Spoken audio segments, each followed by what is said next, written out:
Team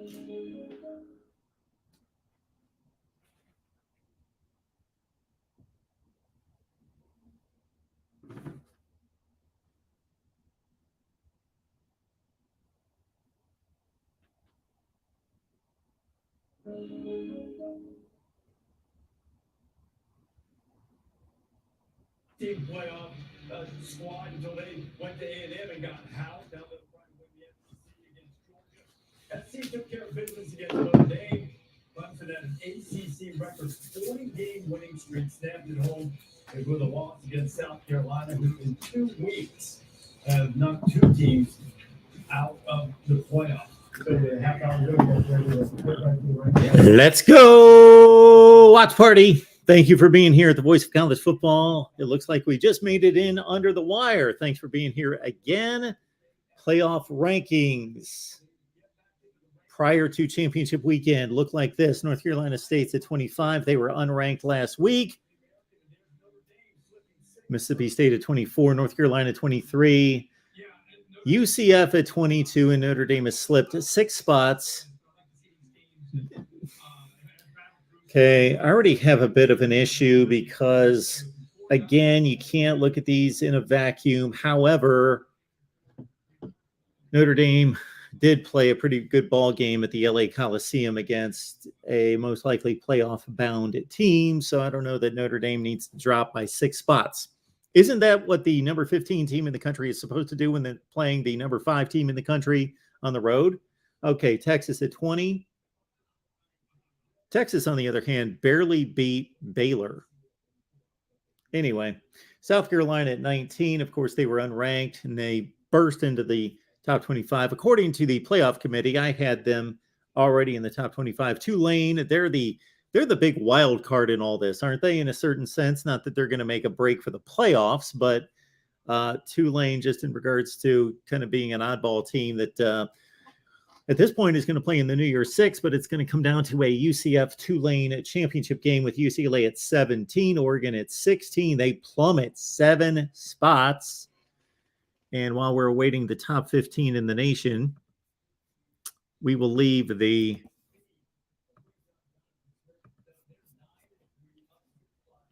link in the chat so you can call. Oregon State at 15.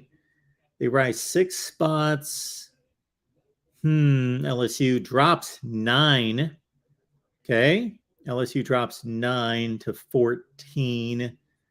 Florida State at 13. Okay. There's some consistency there. Of course, Florida State beat LSU. Okay. They're honoring the Florida State win, unless they just are spitting out the resumes and believe Florida State's better in totality with their resume. Washington at 12, Utah at 11. Utah beat Colorado when they go up by 3. Again, if that's all we're looking at, that seems a bit odd, but it's not in a vacuum. So I can't hold the committee to some kind of standard I don't hold myself to. So I will not jump on the committee without looking at the entirety of the rankings here.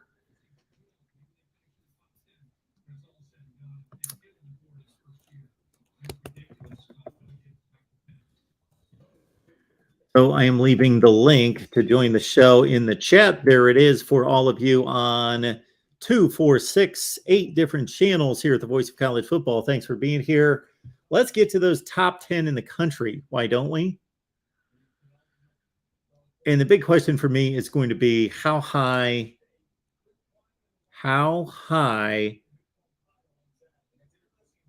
or how low will Ohio State drop versus how high are Tennessee and most likely Alabama more than anyone, because for as much as I hate to admit it, this is kind of cleaning itself up, is it not?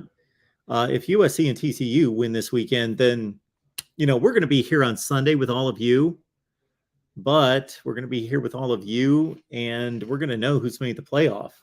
I hate that. Clemson at 9. They lost to South Carolina, only dropped 1 spot. But we're going to need some chaos amongst TCU and USC in particular.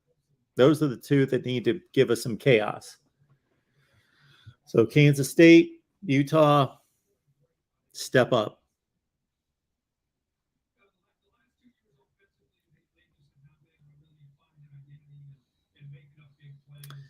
Christopher says Washington's better than Oregon, and Oregon is better than Utah.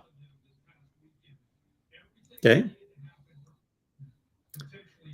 We will take your calls in just a second, unless this really starts to drag on. Penn State's at 8. They've gone up 3 spots after a win against Michigan State.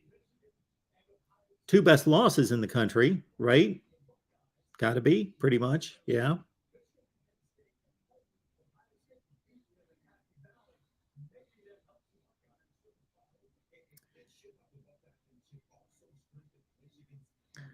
All right.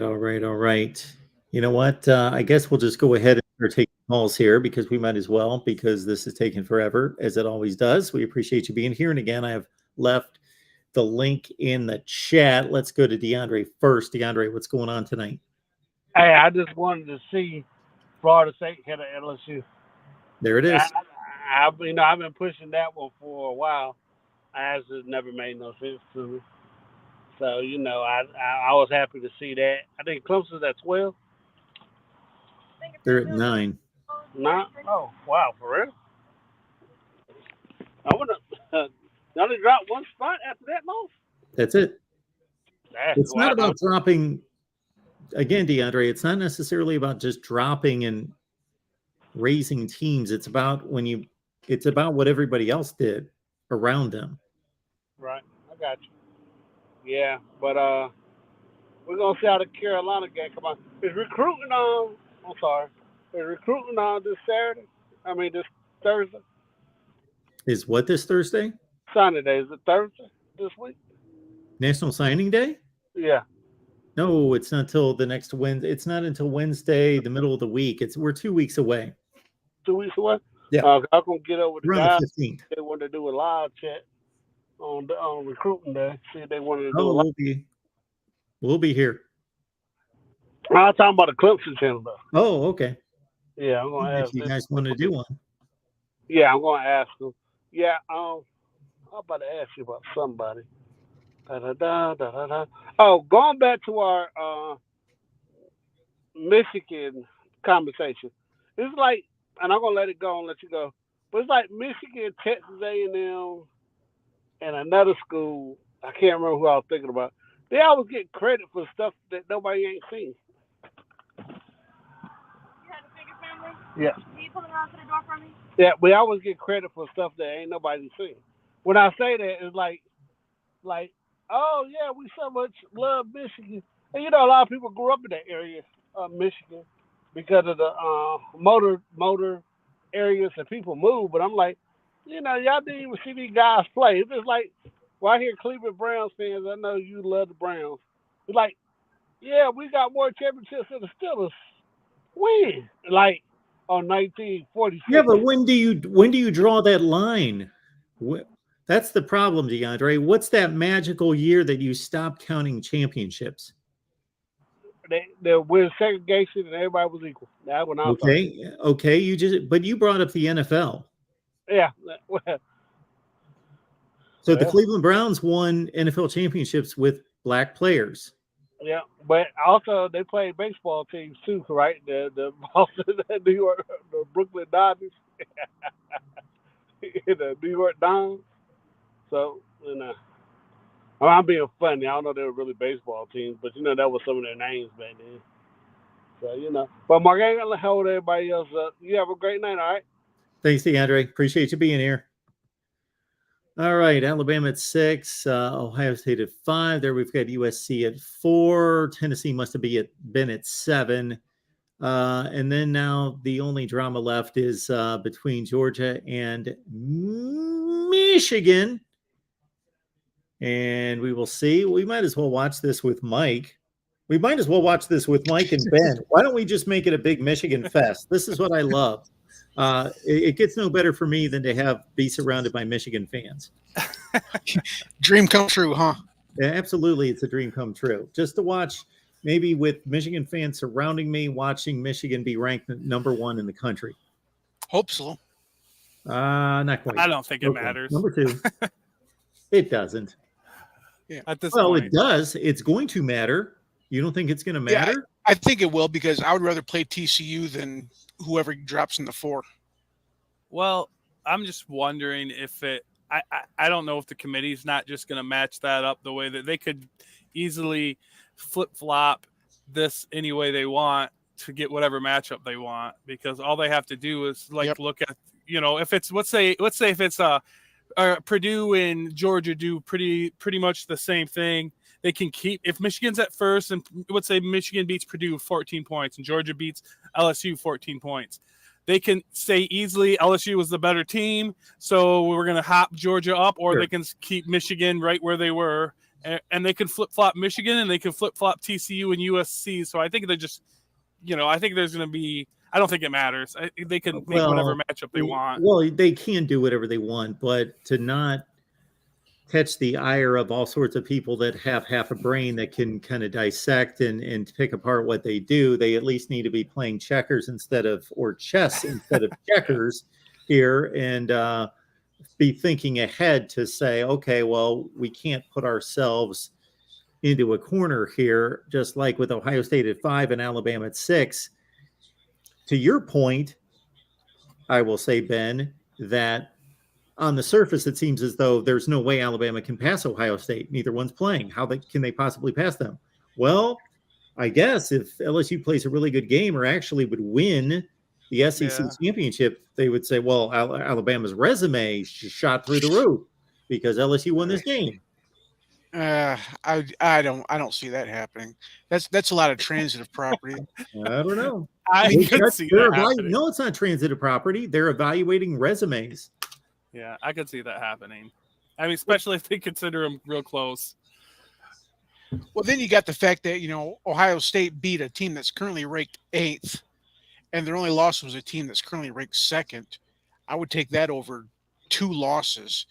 Neither of those teams are in the top 10 right now.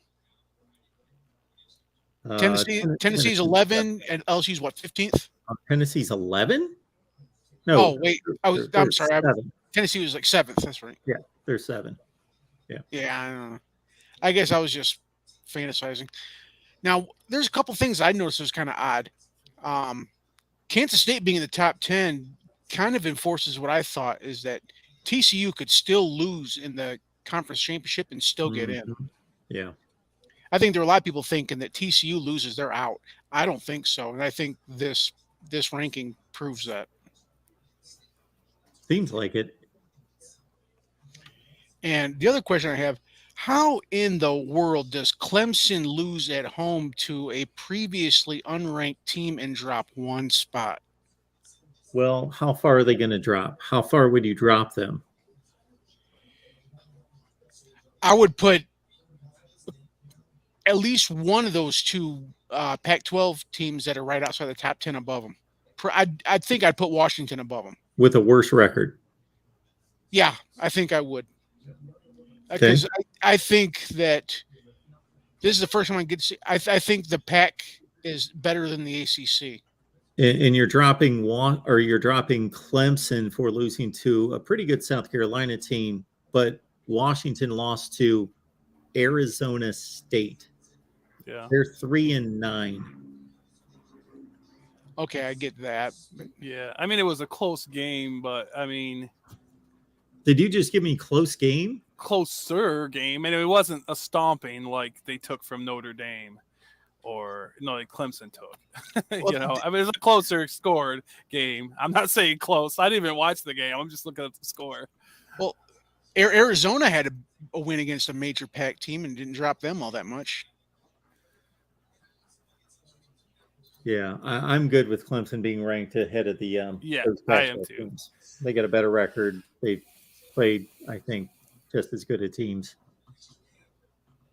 I was kind of disappointed about, I thought that we had a good shot at making one. Yeah. I mean, honestly, the only argument I think Washington has probably better wins than Clemson. Washington, they beat Oregon. Oregon State. Oregon State. They beat Washington State. Okay. They beat. They had a close. They beat Michigan State. They beat Michigan State. That's true. Okay. Yeah. Sure. Well, I had to give some Big Ten love there. Clemson beat Florida State. Clemson beat NC State. Well, the thing is that Clemson beat Clemson Wade. beat a, Clemson beat teams a lot of these ACC teams that I think the committee thought was good early on, like your Syracuse and Wake and NC State. That probably their best win now is what, Florida State? Yeah. So Florida State and NC State, to me, are just as good a wins as what Washington's got. So I guess Where I they're don't not. I don't see NC State as being that great of a win. Do you think who do you think's the best win on Clemson's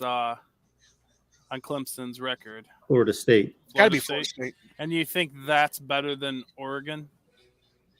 I don't. I think it's extremely comparable. I think they're close. Yeah, I think they're close. And I think and I guess if you're looking at then, and yeah, I guess you could see that. No, I could agree with that. I mean, I don't think Oregon State is, I think, NC State would probably be ahead of Oregon State, right? Clemson hasn't lost to a 3-9 team. Yeah, that's true. Well, I guess if you're going by, I guess it's a question of, bad losses versus good wins, because I think that there are a number of teams that have better wins in Clemson, but might have a worse loss. Clemson's, I guess, it turns out that the South Carolina loss isn't terrible, especially what they did to Tennessee the previous week. Yeah, South Carolina is kind of a wild card. And I don't know, it's just kind of weird to kind of figure them into it, because this is the same team. Didn't Florida just like throw them a whipping?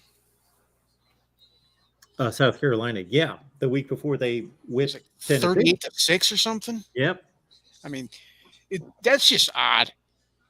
Well, it's why you got to look at the whole resume and not try to play transitive property with one game.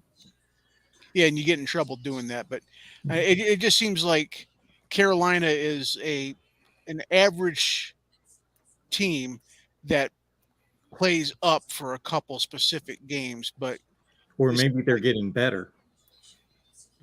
well, I remember for a long time, the few South Carolina fans I knew, they were wanting Satterfield out. Yes. So I mean, how good can they be if if your coordinator's trying to get pushed out the door by your fan base? Well, I don't think they're trying to push him out now. Although he just left to go to Nebraska to be Matt Rule's offensive coordinator. Oh, when did that happen? Yesterday. Oh man, I need to keep up. So before this reveal, these final two of Georgia and Michigan, Mark, I wanted to ask you: do you still think that Ohio State has? Okay, what do you think Ohio State isn't as good as we thought, or do you think Michigan is better than we thought? What are your feelings on how those two teams are? I mean, you got to think Ohio State's offense is still great. I think what Justin says right here, Ohio State sucks. No, they don't suck. You're heartbroken. That's all. Yeah, I think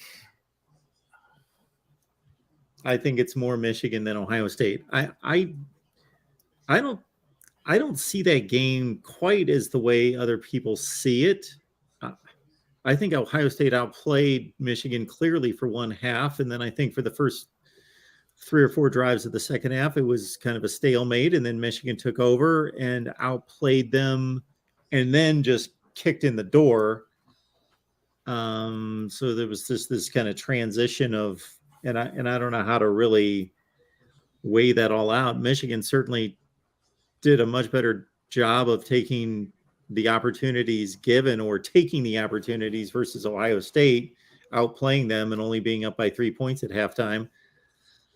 Yeah, Ohio State's breakdowns are alarming. They had like 5 plays in that game that they just fell to pieces defensively. Otherwise, they win the game. So this is the thing. I understand that analysis of it. I don't think the breakdown. I mean, I think those drives are still going to be drives, whether there was a huge play or not. Michigan may not have scored on every one of them if we didn't have the big plays.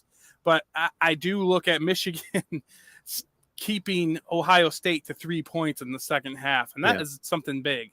Oh yeah. You know, I don't think those instant scores it may change the pace of the game and kept Ohio State in it if we didn't score as quickly as we did. But I don't know if it would have changed it could have been a closer game, but I wouldn't say that it would have given Ohio State the game at all. I mean, by any means. I think Michigan could have just went down and scored. And I think, you know, if they would have changed to be a little less aggressive against the run, then we may have just ran the ball 10 yards at a time instead of throwing 80. No quorum. Yeah, I completely agree. But I think like my biggest takeaway from that game is they stopped Ohio State. They only allowed Ohio State 3 points in the second half. I don't know anybody have done. Has anybody done that this year? Even Iowa? Well, the only reason Iowa got so many points in Iowa is because Iowa kept turning the ball over every couple minutes. I mean, if you give up 6 turnovers, they're going to score on you, even if they can't move the ball. Yeah. But the one thing that the telltale sign I had is for why until the Michigan game, Ohio State was number 1 in point differential. You can't be a bad team and be number 1 in the country in point differential.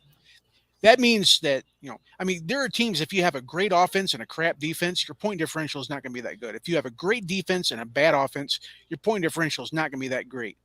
But to lead the nation, it means that your offense has to be well above average and your defense has to be at least somewhat above average.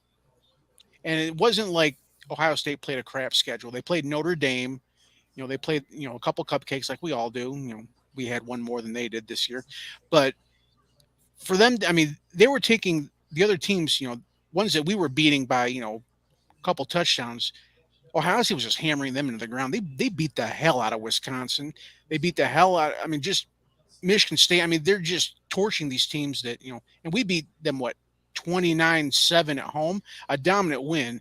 But as far as, we did not, throw up all sorts of scores on them. Same with a lot of teams, we didn't beat Illinois by all that much either. So Ben, I totally get your point, and it's a fair one that if Donovan Edwards doesn't run for 75 yards and a touchdown, where the Ohio State perspective could be we had a breakdown, one play, Michigan still could have had a 10-play drive for 75 yards instead. Absolutely.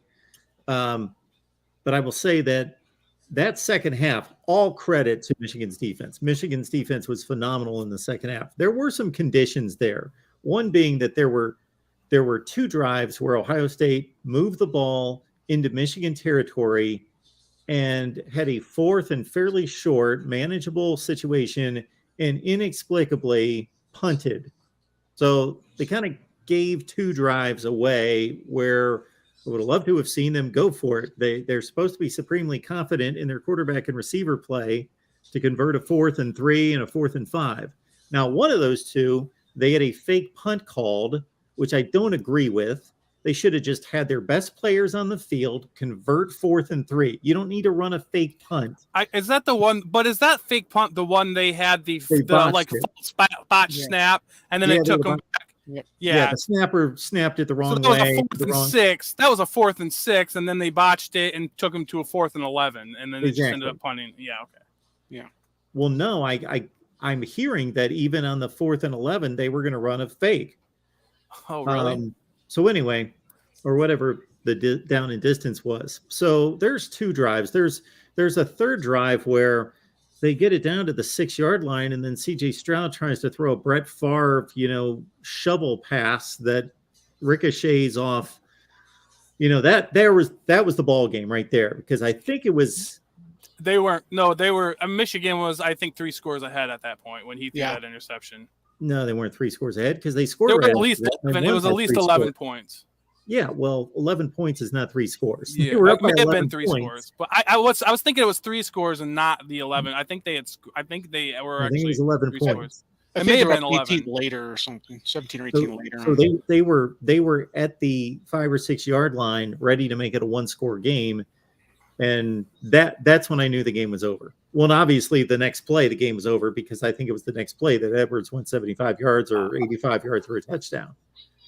I actually thought that they were down. I thought they were down more when he threw that interception. I thought it was like 18 points or something. Are you sure that they were 11? I think it was 11.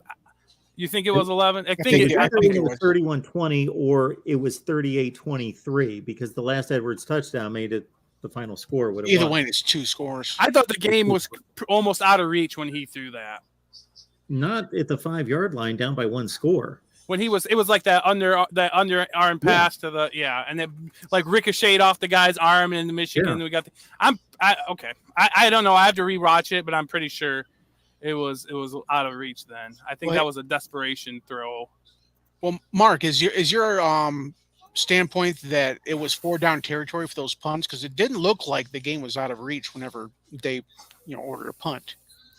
Because of the distance, it was 4 down territory. I agree with Mark on one of those punts.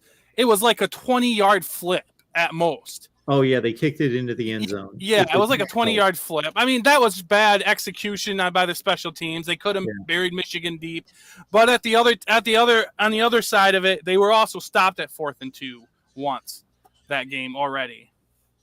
So, I mean, I don't know. I don't know if that played into it or if it even should have, but Michigan did stop them once on 4th and 2.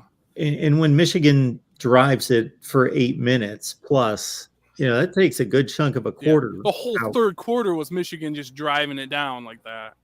That was kind of the exception to the rule, though, because our scoring drives prior to that mostly were quick scores. It was almost like our offenses got switched because, like I said, we had 5 scores of 45 yards or more prior in the game, not prior in the season. I got a question for you too, and be, of course, honest as you will be. Adrian says, Mark, your boys got dominated 2 years in a row. Do you guys consider that a dominant win? Oh, yeah. Yeah? I don't know how you couldn't. Winning by 20. Dominant, I think, has gotten extremely watered down in our culture.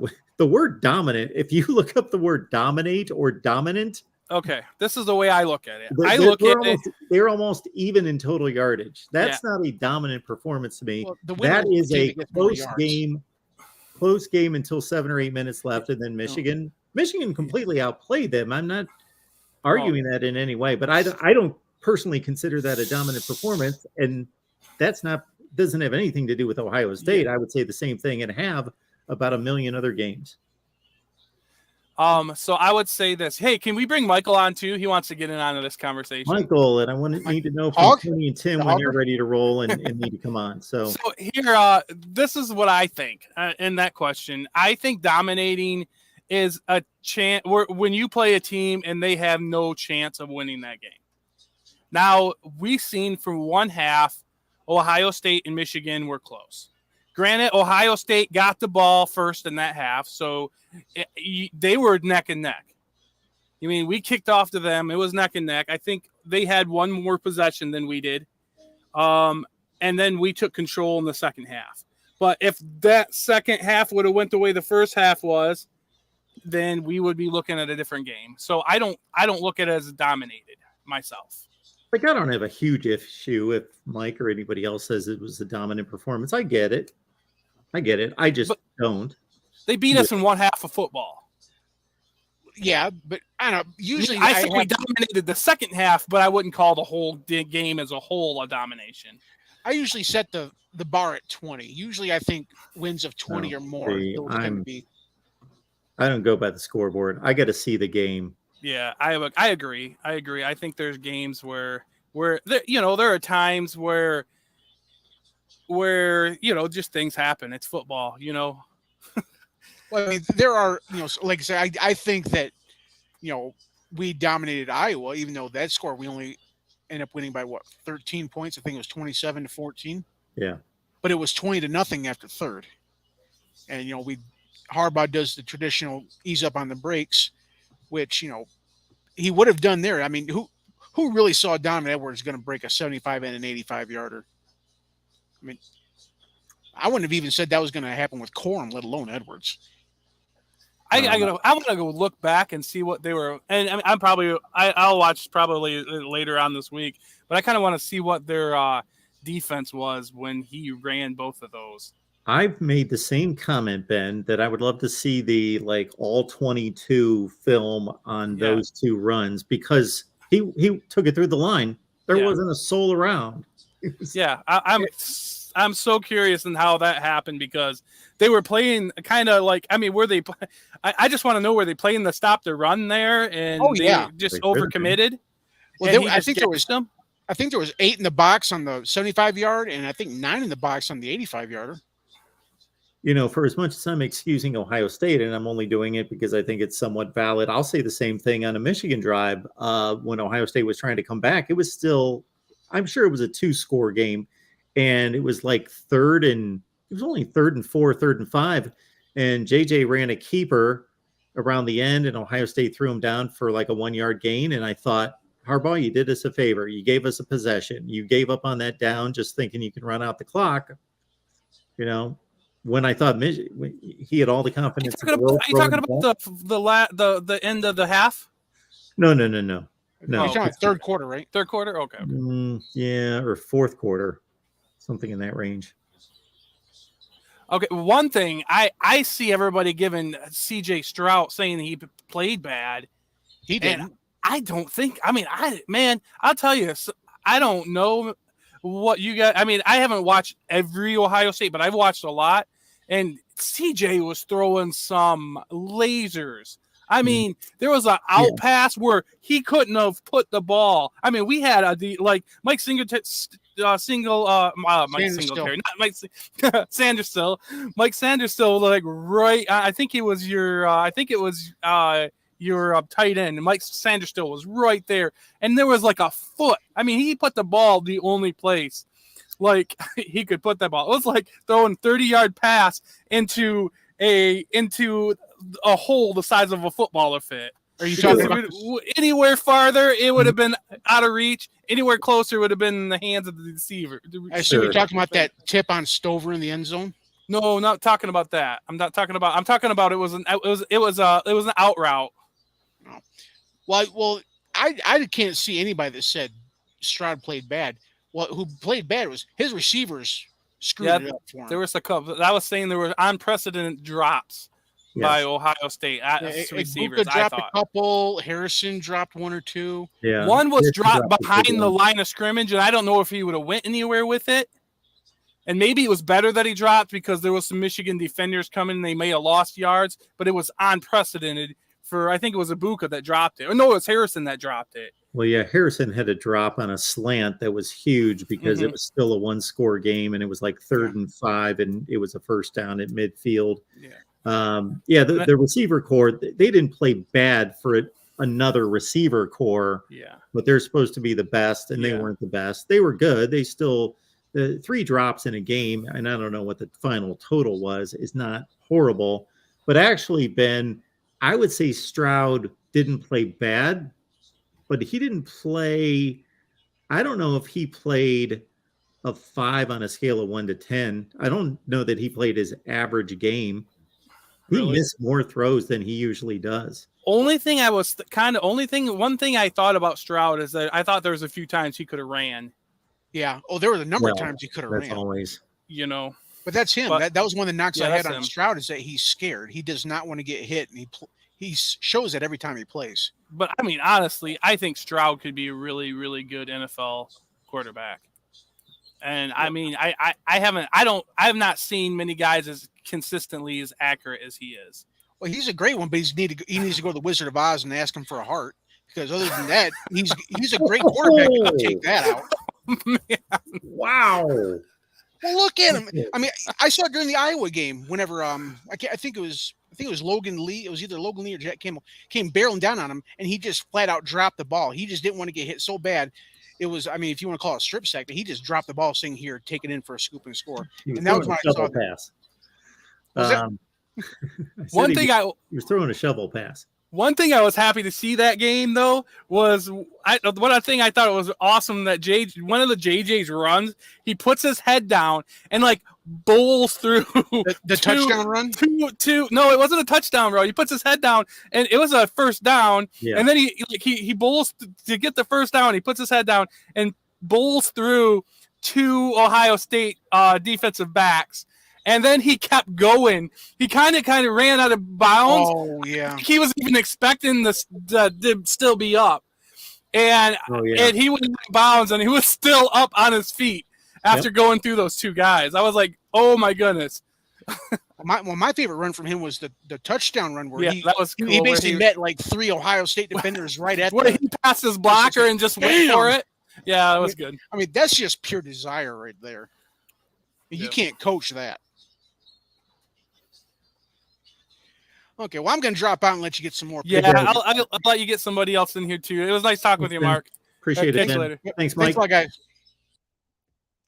All right, we will keep it moving here at the Voice of College Football. We are waiting Tony, Tim, and Rick here at some point to go over the Patreon poll and what you all had to say regarding your rankings. Let's go to Sports Talk 101. Hello. Hey, Mike. Mark. How you doing? How you doing? I'm doing good. In terms of the rankings, I think Penn State being ranked number 8 does help Ohio State in a bit, putting them in 5th spot if they were to move up into the into 4th spot. If USC were to lose on Saturday, I think I agree with top 25. I think top 25 is good. I thought Clemson maybe 10 or 11th. Given the loss they had to South Carolina, but I agree. I think they deserve to be at Clemson deserve to be at 9. I think that's a good. I mean, now now ranked. I guess now Clemson now has 2 ranked losses. I guess now, which is helpful. But that's my take on the rankings.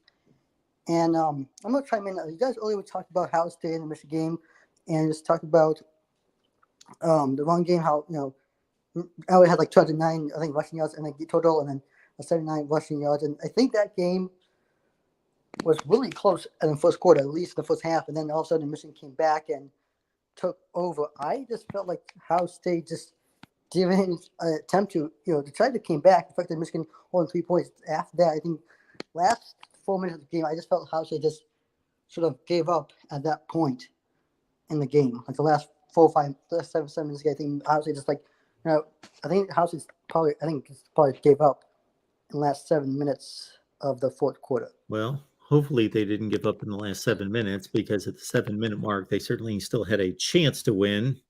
But then I don't remember exactly the time left in the game, but Michigan scored that last touchdown with maybe 5 minutes left. And then, it wasn't going to happen after that once it got to 3 scores. But, I'm not going to question Ohio State's. I'm not going to question in any way their effort. I didn't see a lack of effort. And if there is a lack of effort, then you might as well forget it and shut down the program and not even, step on the field if you can't get ready for that game. More people watch that game, I understand, than the World Series, the NBA Finals, and the Stanley Cup Finals. That's crazy to think about. So anyway, the motivation should be there. So it wasn't so much lack of effort or giving up, as it's just mindset, mentality. I think their confidence took a big hit, and Michigan had supreme confidence. Mm-hmm. I think so too. I'm gonna answer this super sad question. It says, Mamba 24 says, do you think Michigan can keep up the passing game? They could make a run at national championship.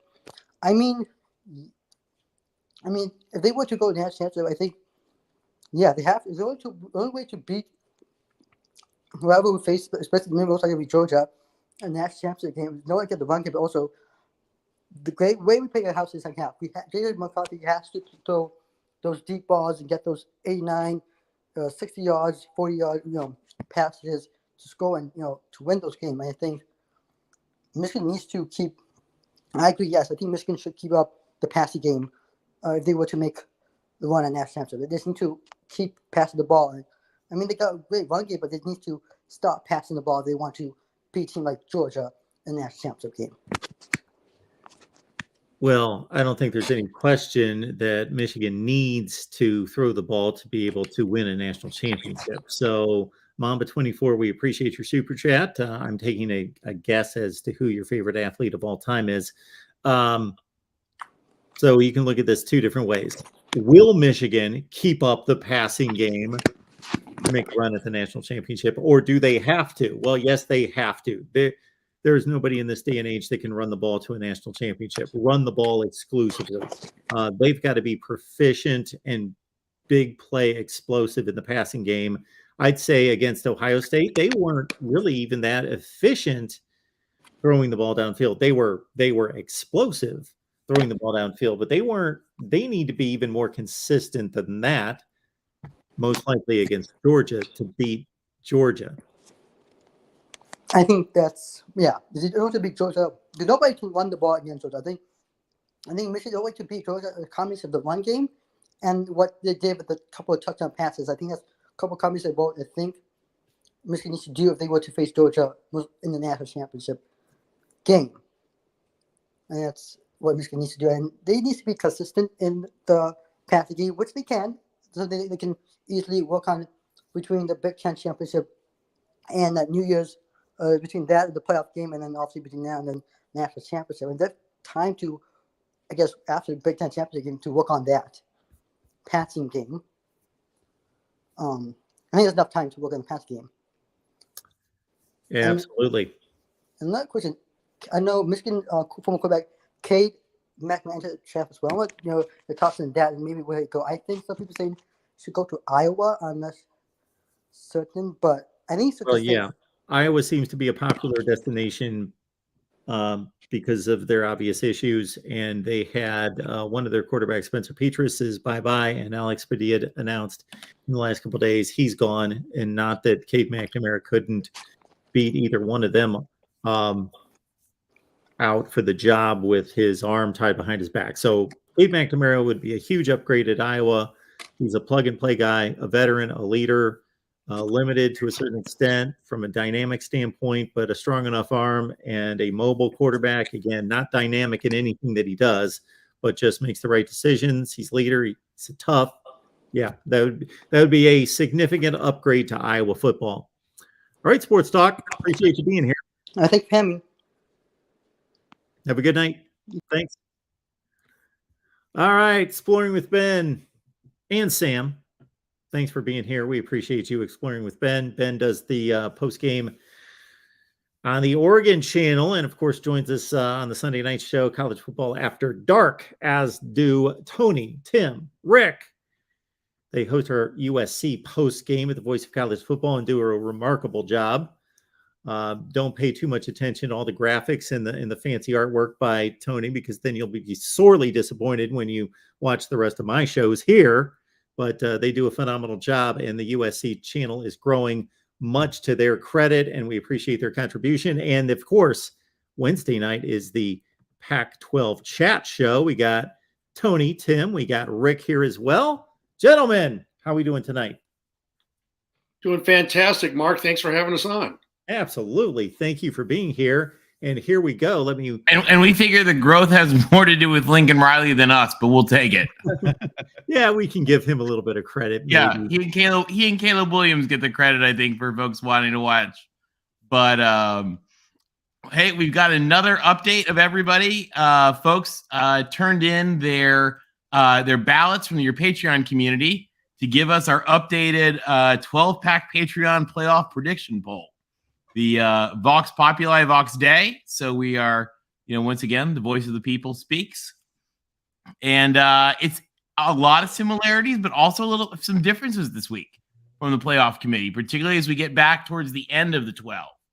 And I think that is going to say a lot about, we probably will see some virulent arguments during the new playoff system from people who are grumpy about not being number 11 or whatever. But it certainly gave us some really, really, I thought some really interesting matchups that look just absolutely awesome and fun. So I got, once again, for everybody who doesn't know, Mark's Patreon community, everyone who's in it is welcome to vote. And they send in ballots every week. And we have folks that are from the ACC, the Big 10, the Big 12, the Pac-12, and the SEC, as well as independents. So we've got folks that represent every conference. And as I look at them, I look for things that are like ridiculous. I try to make sure nobody's gaming the system or anything like that. And it's interesting to see because there are teams that people are high on and teams that they're not high on. And it's not always the ones you think. I think a lot like with the AP voters, people are cognizant of their own intrinsic beliefs. And so they sometimes like overcompensate. Like I had some SEC teams ranked higher than most people, which is kind of interesting because I think they're good teams. But so without further ado, Mark, here's how, if the playoffs started today with the expansion, how your community would have voted folks in. So what was really interesting is this is the first time that seeds 1 through 4 have actually been seeds 1 through 4. So Georgia, Michigan, TCU, USC. So in this case, because remember, guys, that every the top 4 seeds go to the top 4 conference champions. So this is the first time there's actually been a sync up, and the 5th seed is not a higher ranked person who got demoted for not being a conference champion. Number 5 was, of course, the Ohio State Buckeyes hosting a game in Columbus. Number 6, Alabama will host a game in Tuscaloosa. Number 7, Washington will host a game in Seattle. So get your boats ready for some sailgating. The first time we've seen the Dogs hosting a game in this pool. And number 8, Penn State hosting a game in State College. So those are 8 pretty great settings for some football games. All right. Where's Tennessee? We're getting to there. The next one up to bat, number 9 was Utah playing Penn State in State College with the winner off to play Georgia. So I mean, that's a pretty good game. Number 10 was Clemson. Now this bracket, I love this little Orange Bowl bracket going on here of Washington, Clemson, and the winner going to play Michigan in Miami. That's really fun. Then Kansas State playing Alabama with the winner going to play TCU.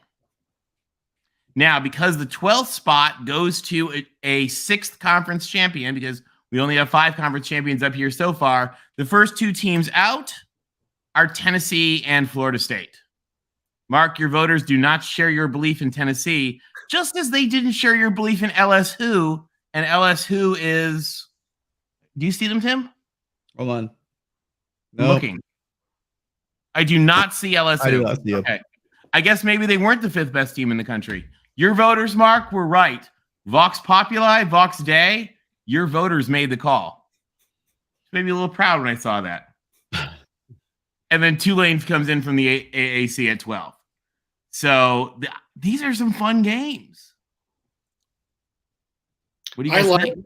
I like that Clemson at Seattle because it takes a typically regional team and takes them to the other side of the country in a game that they would never, ever schedule. And this is what the 12-team playoff is going to give you. In fact, Clemson, and not knocking on Clemson, I'm just giving you a little history here because that's what LBC does. I give you the truth. And if you want to go ahead and cry about it and change and use your own verbatim and your own language to make you feel better, then that's okay. But Dabo Swinney has made this team legitimate, and they haven't been so much nationally. If you are a top-ranked all-time team, they've never played, let's say, they've never played Michigan, they've never played Texas, they've never played Washington, nor Iowa, nor Wisconsin, Arkansas, a lot of UCLA. There's a lot of national top 25 all-time teams they've never played. So this is a benefit of the college football playoff, is getting a matchup such as that. Yeah, I think it's pretty cool. You guys want to take a look at the how they look compared to the playoff committees? Yes. All right. So first of all, this was the conference breakdown. You had 3 Big Ten, 2 SEC, 3 Pac-12, 2 Big 12, and then 1 each ACC and AAC. So the nice thing about this is, these are voted on by quality of the teams and their wins, but you're getting at the same time good representation across the country, which I thought was pretty nice. So like this would have a lot of TV appeal, which is pretty cool. And then so a lot of these positions were exactly the same as what the committee did. So number 1, Georgia, number 2, Michigan, number 3, TCU, number 4, USC, number 5, Ohio State, number 6, Alabama, and number 8, Penn State. All everybody matched the committee on those. Got a little bit interesting, like you said, kind of at the bottom, because your voters put UW at 7, and the committee put Tennessee at 7. I think Mark, your voters, Tennessee had such an ugly loss, and I think that my guess would be, and just because people message little things, just hearing from a couple people, I think they figure with Hendon Hooker gone that they don't think Tennessee is the same Tennessee that they were earlier in the season. So people can argue whether they like that or not. They can go cry in a pillow, whatever they want, but that's what your voters thought. Then we had Utah and Clemson and Kansas State, Kansas State and Utah. So these 3 were just like a slight shuffle, but pretty close. And then at 12, you had the clicking on the wrong thing. At 12, you had the flip of the Tennessee Washington. So Tennessee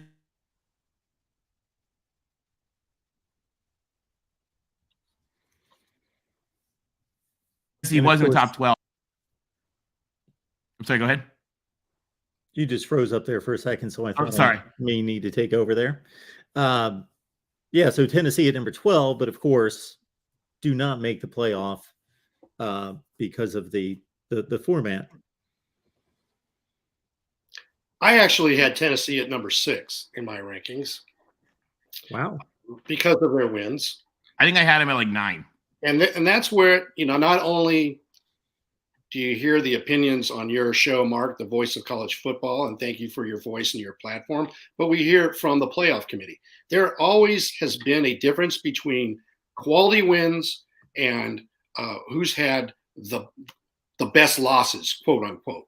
And this has been an age-on argument that's been going on since the BCS era. And everybody gets their narrative now on social media, whether it be Twitter or other platforms, to align their allies to support their viewpoint. But I had Tennessee at 6, and it's kind of ironic because you would think somebody like me who listened, who's on this other side of the country from SEC land and listened to Boo basically preached last week that, we're not really sold on USC's defense. Okay. Which is fine. That's their opinion. He was just representing what other people in the room had stated. And then to see Tennessee go out and give it up like that, and the committee only dropped them to 7, we're just speaking out both sides of our mouth. Let's be consistent. But that's where the bias is. There's bias. And just like they have bias, our voters have their own particular bias. But the great thing about the 12-team playoff is it is going to be an answer, if there ever is going to be an answer, to making the most equitable, fair playoff bracket. Because before, you only had the BCS and they took the top 2 teams. Now we have a 14 playoff, but you have 5 power conferences. And let's forget the little redhead stepchild. The group of 5. Like you're already playing for nothing when the season starts, but you're playing the game, which is unfortunate. This allows the opportunity to actually win your conference and get a seat at the table, okay, for the 6 highest rated conferences, which means the best G5 conference champion is at least going to get an opportunity. So if you have a once in a generation every 30 or 40 years where you have a great undefeated season, then you can come to this moment where everybody's going to go ahead and poke holes in your schedule and you're going to get pushed out the door. So this allows those bad losses, like what happened to Ohio State at Michigan. It allows for whatever opportunities there's there. It balances the differences in a conference plays 9, conference games. Another conference plays 8. Another conference plays, a week out of conference schedule. There's all these inequalities. This actually allows for those inequalities between each conference, because they're never going to agree to do the same thing. At least allows for that and puts them into a playoff. So we don't have to have these stupid arguments. But we'll have another stupid argument when this happens, because there'll be complaints about, team 13, 14, and 15. Yeah, but I did think that was interesting to notice. I mean, the teams on here actually match. I think this is the first time that going all 1 through 12 that we've had all 12 match both your community voting and the playoff committee. So, there's some debate. Tennessee and Washington are the two extremes. You got the 3 there and 9 to 11 that are slightly shuffled.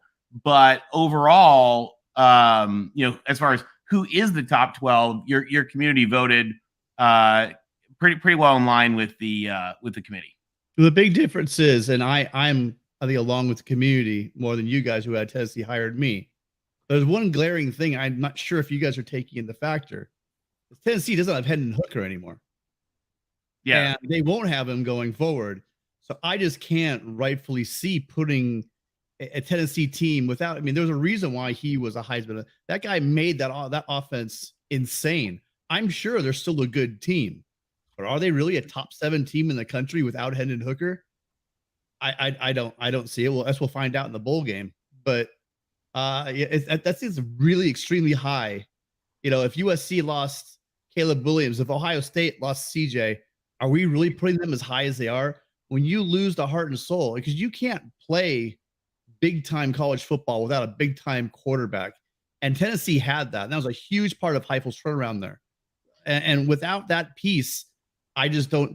I mean, I thought they were high to begin with, but without him, I just can't see him at 7, 8, 9, 10. I just don't see it.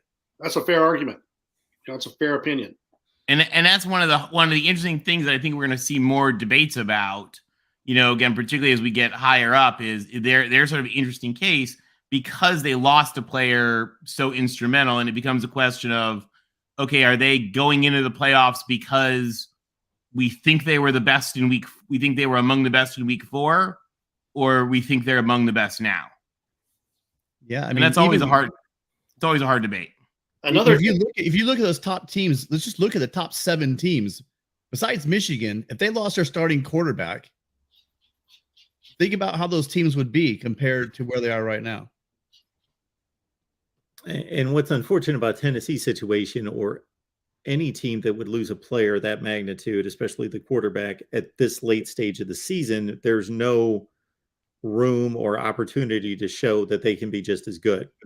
Like if he's lost in week 7, okay, you've got, let's say, 3 more tough opponents, and you can prove that you're not just Hendon Hooker, that you are worthy of being ranked that high. But he was lost with 1 game left in the season. They go out and destroy Vandy, which doesn't mean much. And, we don't know.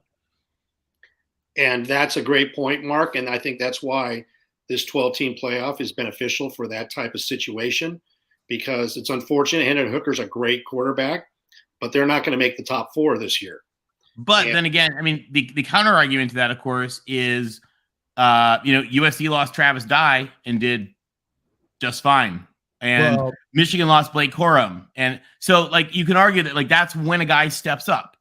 So, you hate to really penalize them because it's not just based on what we think going forward. But I think the issue with Tennessee is that we saw they lost Hooker and they got boat raced. Well, quarterbacks by a much weaker opponent. Quarterback's a totally different system. With all due respect, it's a different situation than a running back or a wide receiver. It is. And also losing a quarterback mid-game, they had a week. And again, it is Vanderbilt. But when you have a week to prepare the backup is the backup, but he's not getting those first team reps right all year. So it does take time to get him. That's why I'm thinking if you lose your top quarterback this late in the season, again, we're looking at those teams. I mean, people can make fun of Stetson Bennett, but Stetson Bennett's having a good season. And I'm not sure if that offense would run even close to what it's doing at Georgia without him at the helm. So, I mean, you look at those teams, you lose something like that, you're going to, I believe, this late in the year, you're going to drop pretty far your production. I think we are going to see more arguing, the 10, 11, 12, 13, as we do get to the new playoffs, the 10, 11, 12, 13, 14, 15 are going to argue about who's worthy of being in the playoff. And that'll get really annoying. But I think that the good thing is that 1, 2, 3, 4, 5, 6, 7 are not really in debate as to whether they get to go to the playoffs. And that is just, I think, an infinitely better system than we have now. We can show you again, look at the matchups again. I just can't get over, like, these are just, I want to watch every one of these games.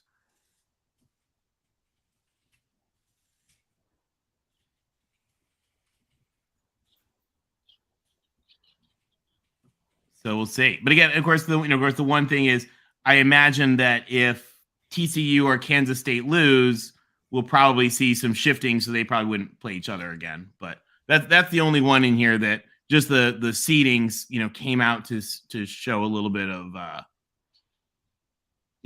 of awkwardness. And I don't know, maybe there will be a thing in the playoffs where they can switch 11 and 12 or 11 and 10 or something like that. Because they haven't written the actual rules or something, but I think it would be nice if they did something like that to avoid, kind of mixing up rematches, because theoretically that would be their third game of the year against each other. That's a good point, Tony. And maybe they will have some type of language where they won't allow that to happen, because that's, that's an unfair advantage to a team having to play 2 or 3 times. Yeah, exactly. And it's an easy flip from 11 to 12 or an easy flip from 10 to 11 with Kansas State, and you'd be all set. And the other thing too is that you look at out of conference scheduling. How will that be? What will be the decision making of teams when the 12-team playoff? Do they go for a manageable out of conference schedule to get them to have the best record? That might be one way of thinking, but you get to the playoff and then you're going to have to play real football. Does that did your out of conference schedule actually prepare you to play good teams? Or are you going to wake up and get punched in the mouth when you actually have to play an outstanding team, maybe on the road? Well, sorry, go ahead. Not in a neutral bowl setting. So you might be playing in state college like Utah here, right? So that would be an interesting dynamic, because Penn State is dynamic at home. They're going to have, can you imagine having the whiteout and having Utah having to travel to state college? We saw what they did when they went to the Swamp. We saw what they did when they went to Autzen. We saw what they did when they went to the Rose Bowl. They're a different team. Their fans like to talk smack on Twitter. They feel disrespected, talking all this crap on USC. Get real, Utah. You're not in the WAC or Mountain West anymore. Step it on up. This is big boy football. That's what I love. It's okay. Well, it's okay to be champs of Utah, but go win some big games outside of your little state. I'll tell you guys another thing I thought was here that is creeping on up was we started to see Florida State creep on up. Yeah. Mark, could you they're only one out. Mark, can you tell that there's a rematch 3 nights away in Las Vegas? Can you tell I'm getting a little jack, Mark? Oh, I can sense it. It's there. Oh, I know it. Subtle. We love it. Rick, I'm jealous you're going to be there. Not that swag, that vibe's not always there with you, but yeah, it's been ratcheted up a little bit. I wanted Oregon. And I said that on the Voice of College Football Pac-12 live chat show last week, that I wanted Oregon. But they overlooked the little brother. There was I think there's a few fans in the chat that wanted to slap USC. I say, hey, you got to take care of little brother. Yep. If you get the opportunity to slap us. and they went into the abyss of Corvallis. And I had predicted on the show Oregon State would win by 3. What happened? I don't know how it happened, but it happened. So Oregon, you had your chance. It didn't happen. And now we get Utah. And that's just as good. Mark, are there any of these that you think would be just an absolute like boat racing? Well, Ohio State Tulane has that look about it, obviously, for obvious reasons there. Alabama, Kansas State, I tend to think could be a little ugly, but maybe not. Maybe not. I'm not saying that for sure, but it's got the potential.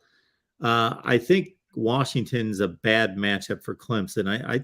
I really like what Washington would do in that Clemson matchup with the way they're struggling on offense, and Michael Penix spinning the ball, I think would be a good matchup for Washington to take care of Clemson right there. And I think the best game of the first round is Penn State and Utah.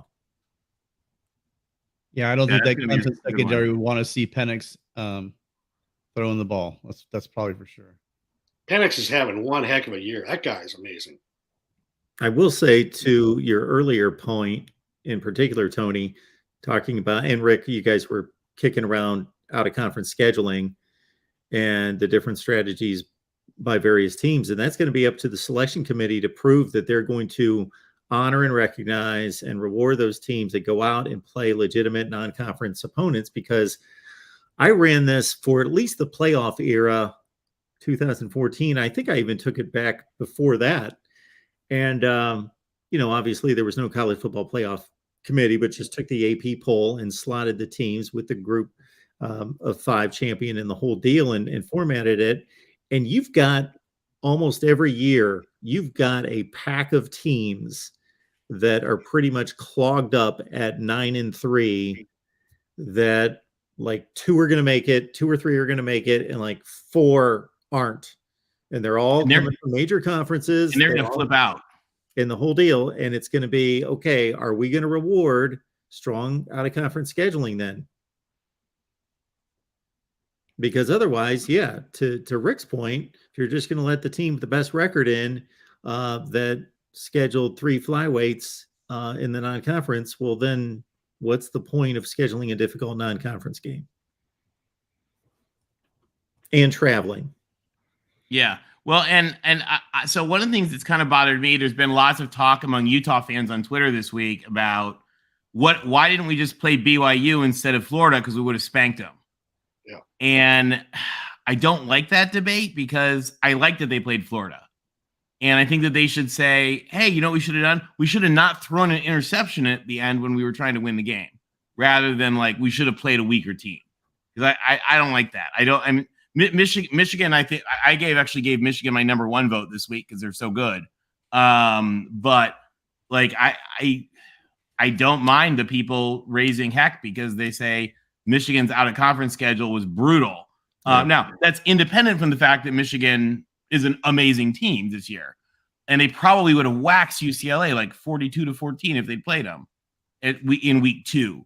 Before UCLA really got their act together. I mean, so we're not questioning Michigan because they're awesome. And again, I gave them my number 1, but there should be, I think, something that lets you lets you actually quantify the fact that like there needs to be like a cost of trying to scam the system by playing, every convent and nunnery in November. Well, that's the one really big advantage. That's another big bonus to proponents who want automatic qualifiers for the conference champion, where you have a path to victory, because then you do go and schedule, let's say Alabama before you do go schedule LSU, Ohio State. Well, actually USC already does all that shit, but other people that don't do that kind of stuff, it gives them a reason that you can go ahead and take that risk, because then all you have to do is win your conference and you're going to be in the playoffs. The problem is a lot of people are hiding behind easy non-cons because they don't want, they are using the system. And that's why we see these horrible matchups all year long during the regular season. Whereas if we had a way for a team to know, hey, listen, if I just win my conference I'm in, they're going to take those risks that a lot of teams don't take. Well, what they it's human nature to avoid change or to drag your feet and make change or complain about change and do nothing. But there has to be specific rules. And I'll give you an example. If you're a group of 5 team, let's say you're Fresno State. In the past, they have the mentality where they'll want to play anybody anywhere. Okay. And they played USC this year. They played Oregon State this year. And they're 8-4. And so they went out and played Power 5 teams because they want to get better, and they're in the Mountain West championship game. So kudos to them. But if you're like a Power 5 school, you should not be playing an FCS school in this 12 Ever. era. And you know what? There'll be the excuses. Well, we're going to help out the little guy. Blah, blah. There should be some type of rule that you cannot play more than, one every 4 years or whatever. Put some clock, right? Well, and here's the thing: if the SEC wants to help the FCS teams, there's a really cool new tool they can use to do that. It's called a checkbook. Yeah, exactly. You want to give them money, Right. you want to fund their programs, then give them money. But they don't have to be on your schedule. And I'm going to give you an example, not to pick on Clemson again, but I've been doing my research. And I don't know what the reason is, but Clemson has played 135 games in their complete lifetime against FCS powers Furman, Presbyterian, and the Citadel. They've won 108 out of 135 games. Surprised they lost so many. That's an 80% win clip. If you go ahead and you check the numbers, okay, they have 778 all-time wins before this year. That's 13.9%. Round it to 14%. So 14%, Clemson, of your all-time wins is against just 3 FCS schools. That's ridiculous. Wow. I'm sorry. Schools like SC, yes, I'm going to be arrogant. We've never, ever played an FCS school. None of our wins are against an FCS school. So you can make any excuses you want to. Hey, we got to play South Carolina. We got to play this team, and it's tough, and yada, yada, yada. No. There's got to be, and there has to be specific rules, because if you're going to play big boy football and you're going to go ahead and schedule these patsies so you can get into the playoff, it shouldn't happen. You've got to make some changes. Well, that's historically. I would say that Clemson's done a pretty good job in the last 10 plus years, because for one thing, the Notre Dame contract with the ACC has forced ACC teams to play. When Notre Dame's playing 5 and 6 games against the ACC, obviously they make their way around the league pretty quickly within a couple of years. So Clemson played them in 15, 18, 20, 22. Forget if they played them last year. They must not have played them last year. Anyway, so with that Notre Dame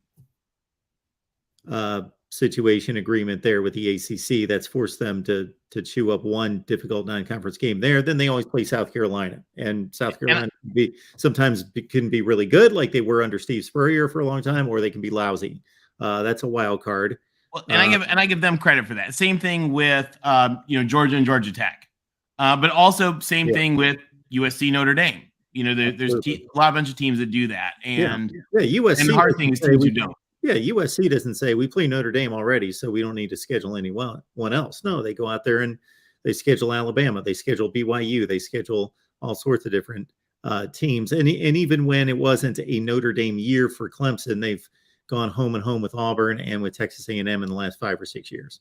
Well, next couple of years, USC has Ole Miss and LSU in addition to Notre Dame every year. And the risk we take by playing that schedule is we get some committee that nitpicks our defense, about questions about our defense, but doesn't talk about our offense.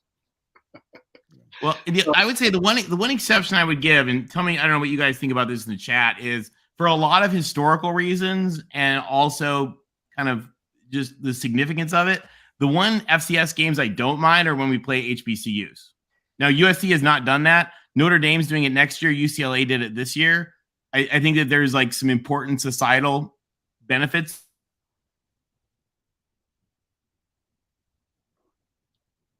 And some great fans. of including those. Exactly. But Furman, that doesn't need to happen. Austin P.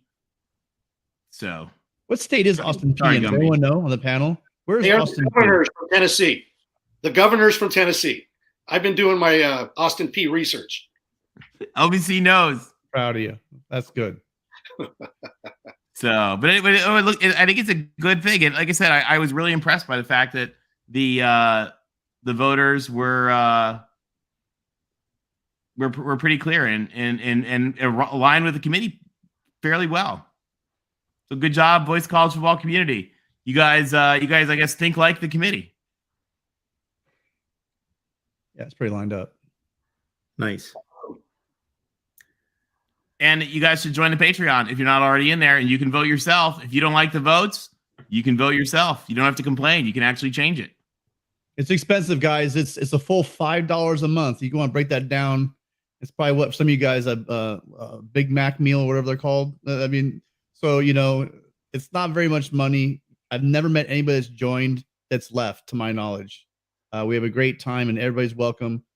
I know we get a lot of crap because we're 3 USC guys, but the people voting on this come from all conferences. The conversations we have, it's great because we actually have Trojan and our best friends are Ducks and an Irish and Alabama, and it's just really a great community. If you love college football, if you like talking some smack, but also at the end of the day, just being around people that love and know college football, it's a great place to be on Saturday and pretty much 24/7 throughout the week.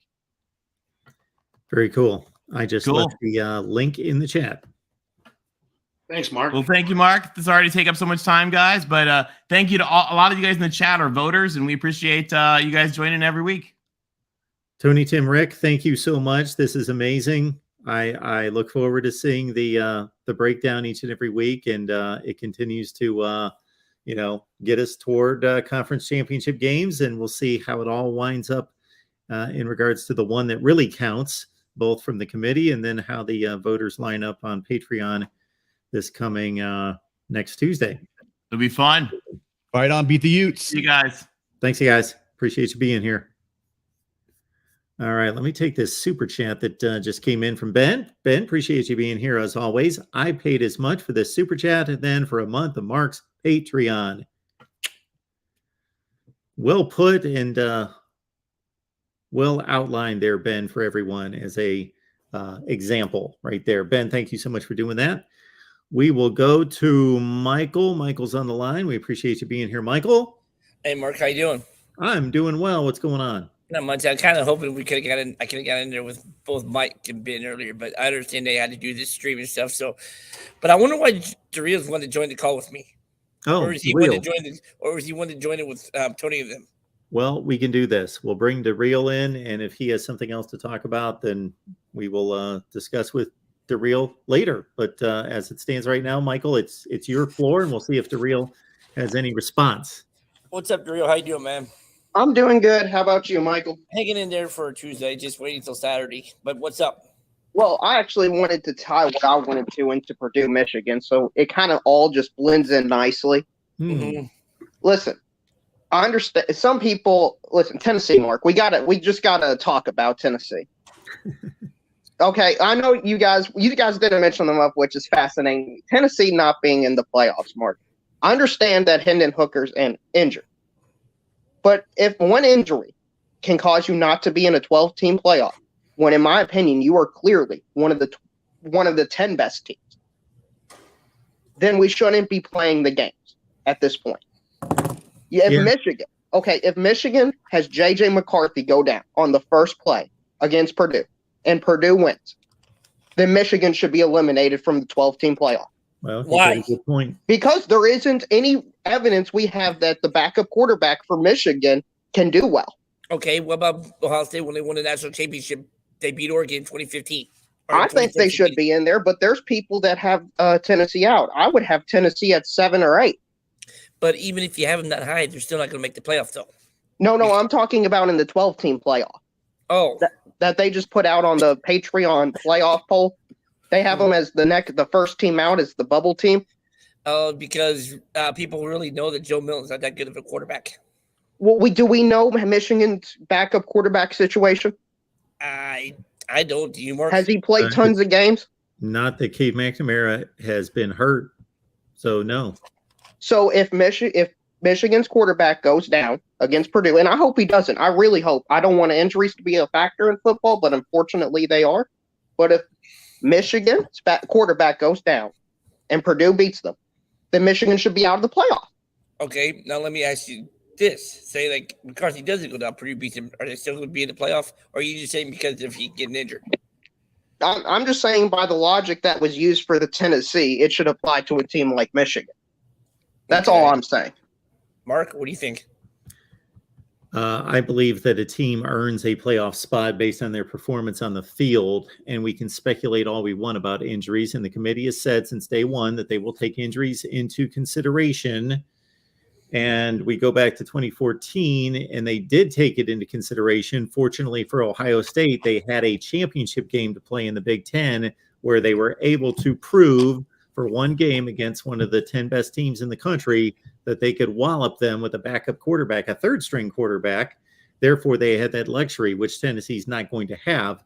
But I totally agree with DeReal's point, because basically what the committee's doing is they're saying there's kind of like a sliding scale that if you would make the playoff otherwise with your starting quarterback, but you no longer have your starting quarterback, but let's say you were in the middle of that playoff 1 through 12, then that's not good enough. You're out. But if you're one of the 2 or 3 best teams in the country, with your starting quarterback and then lose him, we're probably going to keep you in. I don't agree with that sliding scale. Okay. Let me ask you this, Real. Say it's submitted or Max Duggan goes out. Are you going to say the same thing about TCU and Georgia? I'm not. I just want to make this clear. I'm not saying this. This is just my observation from tonight. 12, the Patreon playoff poll. This isn't me. And I understand I'm not a voter. I'm not on the Patreon, but this is just my reaction. So based on the logical consistency, yes. Well, I would think you would just have to ask the other people why they think like that, but I got to ask you, why are you not Well, on from Patreon? what I've heard from the 3 people that were talking in, I talked to One Scoop John in the chat, and he mentioned Hendon Hooker's injury. So it seems like a general theme I have come across is Hendon Hooker's injury. Mm-hmm. And if that injury is going to be why Tennessee's out, then I think that should apply to all teams. Yeah. I think Ohio State would have played better against Michigan without their 4th-string running back playing. So can I say that, whatever score you want to make the Ohio State-Michigan game, we can adjust that? You could do that. No, I mean, I don't know also what injuries are relevant and which injuries are not, according to the people that voted Tennessee out. And again, I understand if you want to lower Tennessee somewhat because of it, but if we're going to remove an entire season's worth of football because of it, I don't think that's fair. I want to eliminate as much judgment as possible and go with the performance on the field. Okay. I'm with you there. I agree. And also, another point they brought up was South Carolina and the blowout, the 25-point loss. It was something like that. Yeah. Mm-hmm. Washington, they have at 7, lost to a team that is 3-9. Yeah. So is a 3-9 losing to a 3-9 team worse than losing to a team that I don't know where they have them, but the committee has them in the top 20? Emphatically, yes, a million times over. It is worse to lose to a 3-9 team than it is to lose to a quality team like South Carolina that's 8-4 in the best conference in America, especially when that game was 35-31. Like, not every 63-38, I think that was the final score, games are created equal. That game wasn't 28-0 in the first quarter, and then South Carolina just put it on cruise control. No, that was an extremely competitive game for 3 quarters. Then it got out of hand. Completely different situation, in my estimation. Yeah, and if you want, Mike, One Scoop just put in the chat what I've been mentioning. I don't only mention Hooker's injury. They also got boat raced against South Carolina, ? 2 exclamation points. Okay. The first part of that, in my opinion, doesn't matter because it's projection.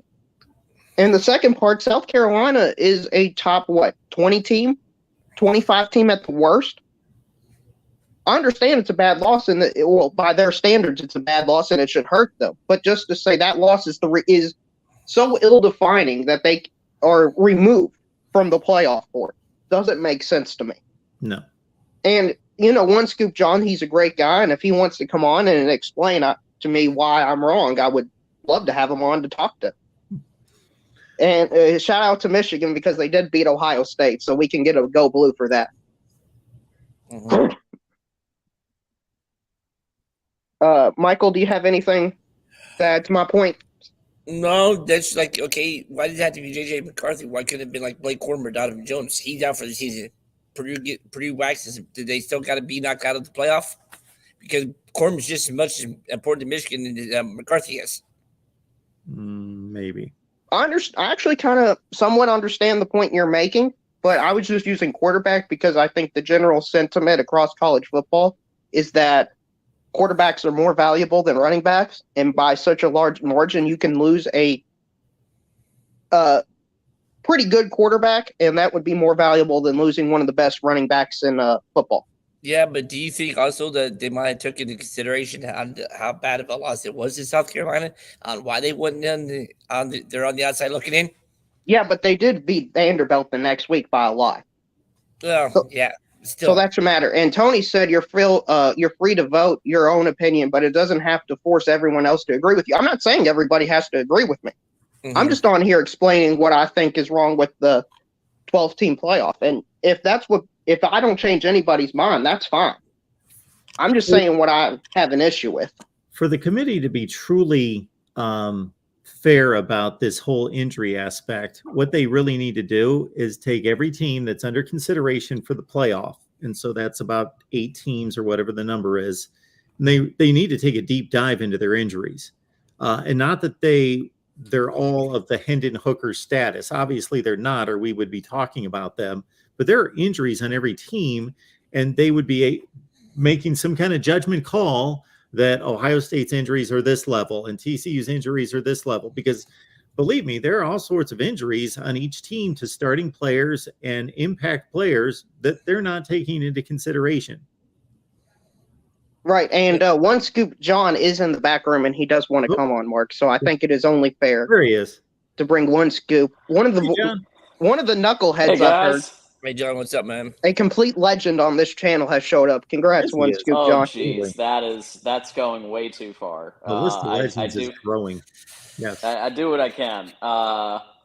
So I'll just defend myself on point 2.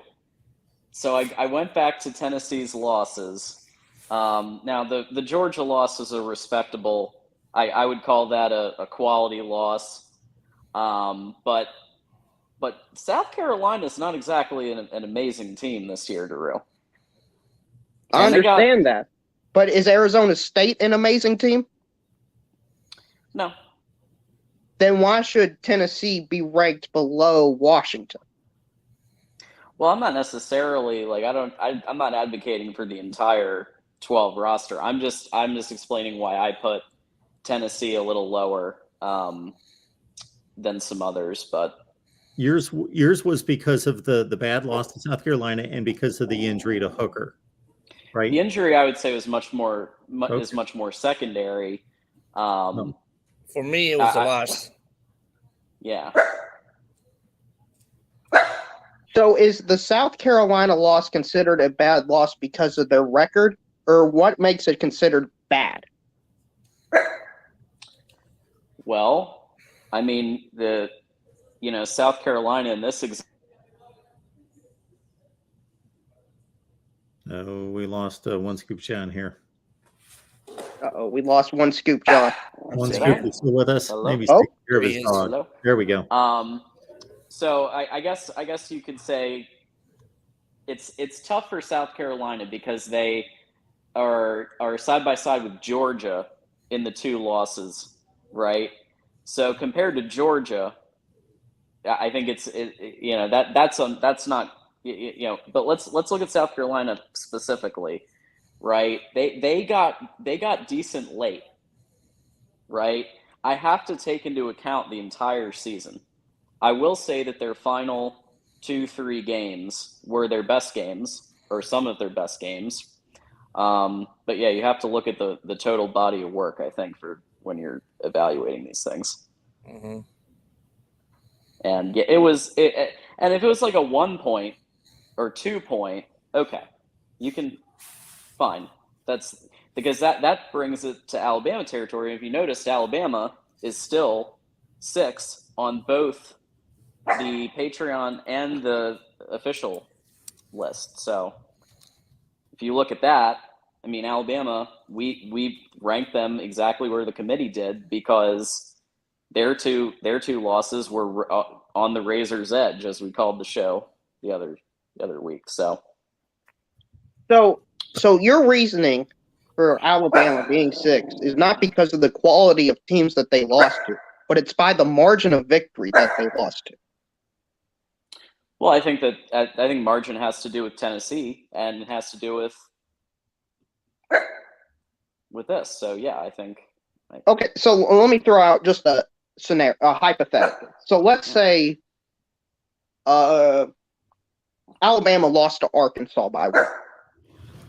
Arkansas, I don't think, is as good as LSU or Tennessee. Would that change where Alabama is placed? Severely change where Alabama is placed?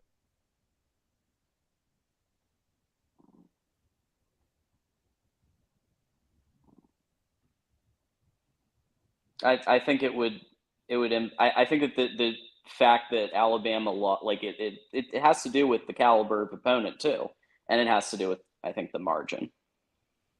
Yeah, but what I'm trying to decipher here is which one is more important. Because to you, it's, for me, I'm interpreting based on this conversation that you believe margin of victory matters more than the opponent. I think they both matter. I don't necessarily have one in like a pedestal to the other. Bama also lost early in the season, obviously. Yeah, that's so that's a good comment. But yeah, I think that the margin is razor. So yeah, that's why we, so to say that the SEC wasn't, I know that there's a comment the SEC wasn't factored in. Well, there were 3 SEC teams in our top 12, and there were 3 SEC teams in the committee's top 12. So there it is. Maybe okay, I'll ask Mark. Mark, if you had to weigh on a percentage scale, margin of victory versus quality of team, what would you sign each percentage? 75-25 quality of team. See, I'm probably more than that, but from what I'm hearing from One Scoop, it sounds like he's pretty close to 50-50. And there's nothing wrong with it. I just think it's a different way of viewing it. Sure. Yeah, and what's funny is I thought what you were setting up One Scoop John with there, and maybe you weren't, is that if you assign a better loss to a particular team, so if you take Tennessee and you say instead of losing to South Carolina, you lose to and take a better team on their schedule, LSU. They lost to LSU instead. But obviously they would not have lost or they would not have beaten LSU. So you're taking away a quality win. And for some reason, it seems this way, I might be wrong, that for some people they're focused on the losses. And if there's a bad loss, they red flag that. But if that same team would have turned that red flag bad loss into a win and replaced it with a loss against a better team on their schedule, sure, their losses would look better, but they would have less quality wins as well. I've got Tennessee at 6 and Washington at 9 simply because Tennessee's played a better schedule. That's all there is to it. They've just played in a better league against a better schedule. So, okay, so how much better do you think their schedule is better than Washington's, Mark? Decidedly. Tennessee's played Alabama, LSU, Georgia, Florida, South Yeah, Carolina. but Florida's what, a 6 and 6 Kentucky. team? Pardon me? Florida's what, a 500 team? Okay. Oh, hold on. I would like to respond to that. Florida is a 500 team. I understand that, but are they not one of the top 40 teams in the country? If every team could play everybody, Absolutely. Yes. Florida would probably be one of the top 40 teams in the country. Absolutely. If anyone wants them play Friday night against Florida State, they understand that they're not a 6 and 6 team that's playing buried somewhere in the Big 12. They're just not. They're not, West Virginia.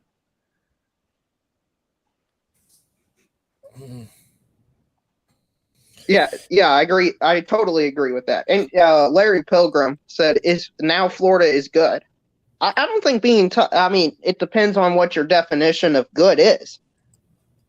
Yeah, I'm not saying Florida is some great football team. They're not. They're flawed, absolutely flawed. They're not a good Florida team for Florida standards, but they're one of the better 6 and 6 teams in the country. Absolutely. I don't know about a whole lot of teams in the ACC or the Big 12 where a lot of other places would want to be playing Florida as one of the as the supposed 10th best team in the conference, because they wouldn't be the 10th best team in the conference.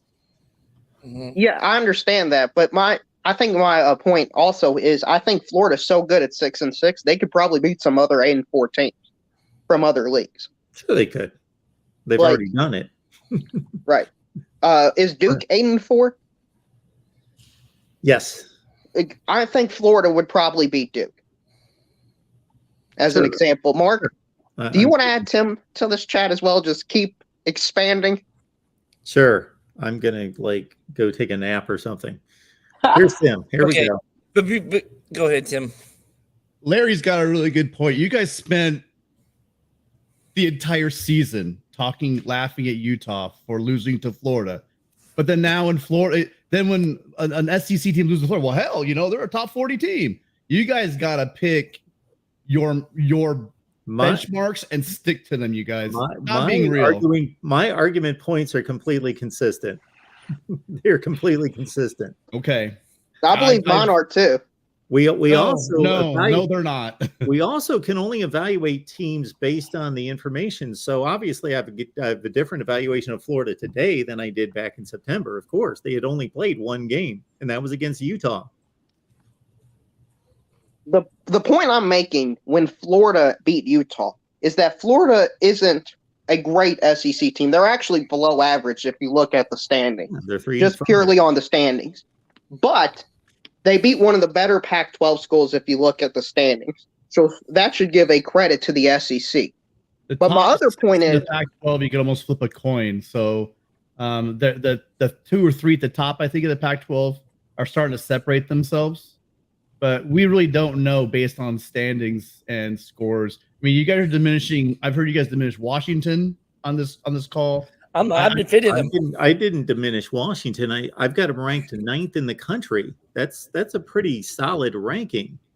But their resume is not as good as Tennessee. Why? Because they didn't get a chance to play USC. I just want to put one more thing out. I just want to put one more thing out about Tennessee. Tennessee gave up 63 points to a mediocre offense. They made Rattler look like Caleb Williams. Okay. And they gave up 63 points and lost by 25 to a, as we would say, you guys keep saying that, where would you put South Carolina amongst the pantheon of the SEC? 7th, right as average. They're 4-4, so just a little bit above Florida, right? I think they're above. Even though they lost head-to-head, I would have them above Florida. Just a little bit above, okay? I'm just looking at how we decide which teams are good teams and which teams are bad teams, which teams are good losses, which teams are bad. See, Florida did not. Utah didn't lose to Florida by 25 points and give up 63 points. They didn't. Washington gave up 45 points to Arizona State and lost. Arizona State. What was the score? 45 to what? 38. So a touchdown? They lost by a touchdown. Yeah, but they lost to a freaking crappy team. We're not talking about they lost to South Carolina. who just beat Clemson. They lost to Arizona We State. all know. I got you. They're horrible. Got you. They're 3-9. We all know. Suck. We all know that teams are not horrible. We all know teams They're have horrible. off nights, Mark, don't they? Don't Okay, they? look, But They losing got a by lot of off 25 nights if they're points 3-9, Tim. by 20. Well, what would South Carolina be? I'm just curious. I want to hear this one. What would South Carolina be this year in the Pac-12? Where would you put them? Where would South Carolina finish in the Pac-12, guys? They play 9 games. They'd go 5-4 or 6-3. One of the two. I think Mark's right on it. 5-4, 6-3. Yeah, depending on the schedule. Where would you place them amongst the ranking in the Pac-12? South Carolina, 5th or 6th. 5th or 6th. But So they're they better can than certainly you're saying. They're play. better than they're better than Oregon State. And they could on occasion play with anybody. I think they are probably a little bit better than UCLA. I think they could give UCLA a pretty competitive game. Okay. Well, I'm done. I'm pretty much done. You guys, that's fine. You guys are. Mark, do you think that? You're right. They're probably better than You just saw them UCLA. Just beat stop, Tennessee and Clemson. This needs to stop. And you're Mate, arguing for South a team that lost Carolina- to Arizona State. Arizona State is horrible. Yeah, they are. It's one suck. game. They It's one are game. trash. They're trash. They're not horrible. trash. They're They're a not 3-9 football team. They're They not lost trash. to Eastern Michigan. They're not trash. They're a bad team. They're not They're trash. a bad team. They're a bad team. Yeah, they're probably the third worst team in the Pac-12. Yes, and they beat Washington. Yeah, they had a bad night. okay, let me ask Tennessee you. had a One bad game. night. Mark, you have Washington at 9. I know. Didn't you just say that? So what are we talking Absolutely. about then? Then what are we talking about? I'm saying that Washington's a good team. I'm rating them to Right. have the 9th best resume in the country. The We're ninth- talking about how Tennessee agree. should be ahead of Washington. I if totally you look agree. at the resume. So I totally agree. They're the number 9 team in the country, and everyone in the Pac-12 shook their heads, scratched their head, said, "How the hell did that shit happen?" Right? Because they lost by a touchdown. You know what's not a weird thing? How that happened? When you lose by 25 points and give up 63. Okay, was it bad not enough a for how did Tennessee that then? happen? That's an ass kicking. Do Was we it all bad enough agree? for Tennessee then? It's an ass kicking in the 4th quarter. No, That's- Mark. Mark. Mark, There are no, it 4 wasn't. quarters to a Mark. There are 4 quarters to a game. Yes, there are. Right. So the score is the score. No, there are different. If anybody doesn't believe that watches enough football, that I watch a lot. every 21-point game is created equal. They're all exactly the same. Or is there context to the final score? Look, you cannot you can try to put all the context you want on someone losing by more than 3 touchdowns. You can do all the nice flowery language you want, but if you lose by more than 3 touchdowns, you got your ass kicked. Okay, that's the Yes? cutoff. Just 3 touchdowns has to be the cutoff. That's the exact cutoff. Well, Okay, I mean, Mark, 2 scores. okay. 2 Okay, scores, Mark. that's not a big deal, Okay, right? Mark, If you lose let me ask you lose by 10 or 14, Okay, that's so not you're ass kicking. saying, Tim, Hmm. you're making the rule that 2 scores is fine.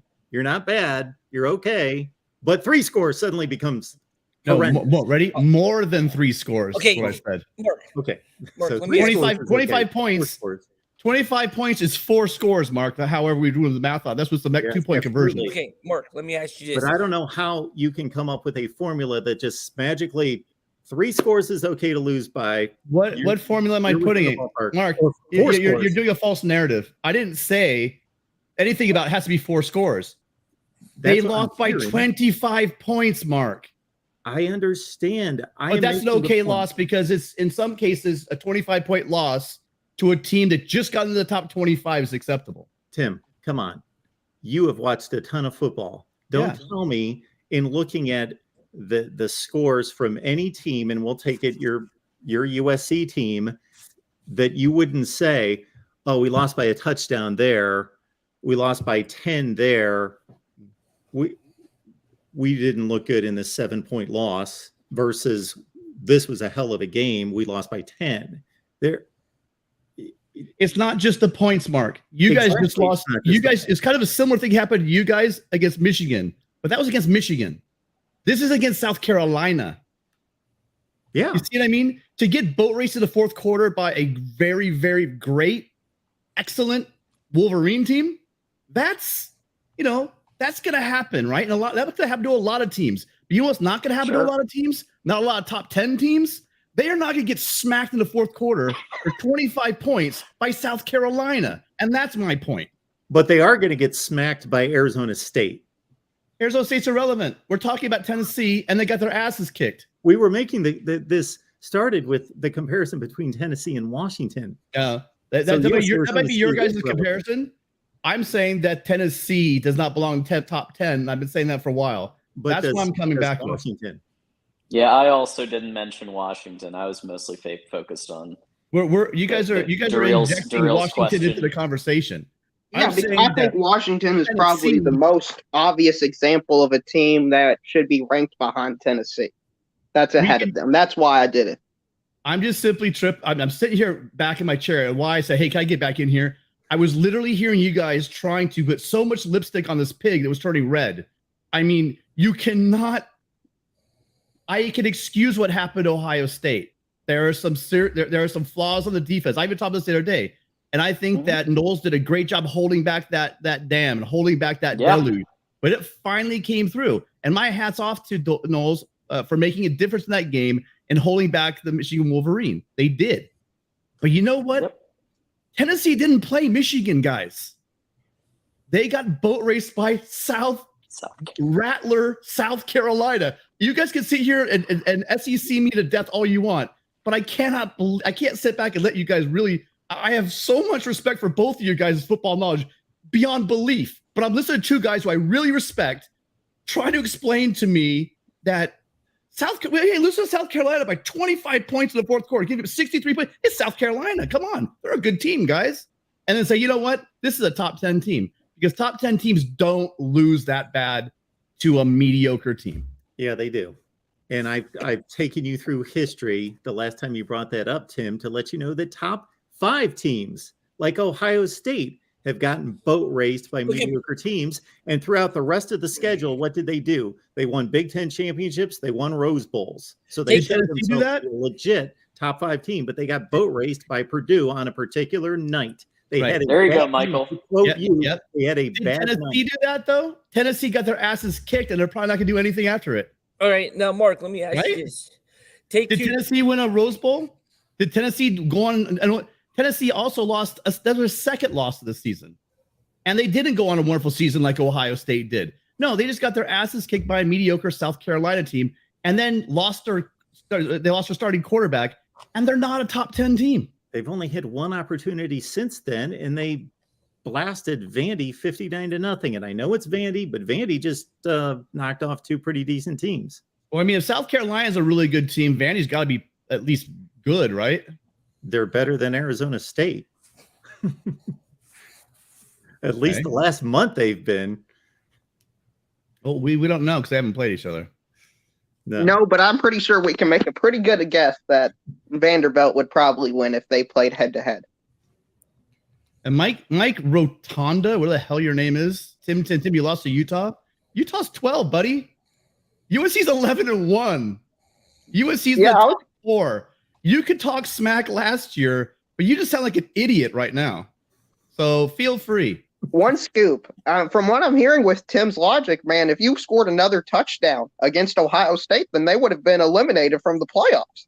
There would have been no way they could have got back in there by his logic. So, because it would have been more than 25, right? The game ended up 45-22. You're missing the point of quality of opponent again. But don't even bother because you know why? Michigan is not an SEC team. And you can only lose the SEC teams by 25 and still consider it a quality loss.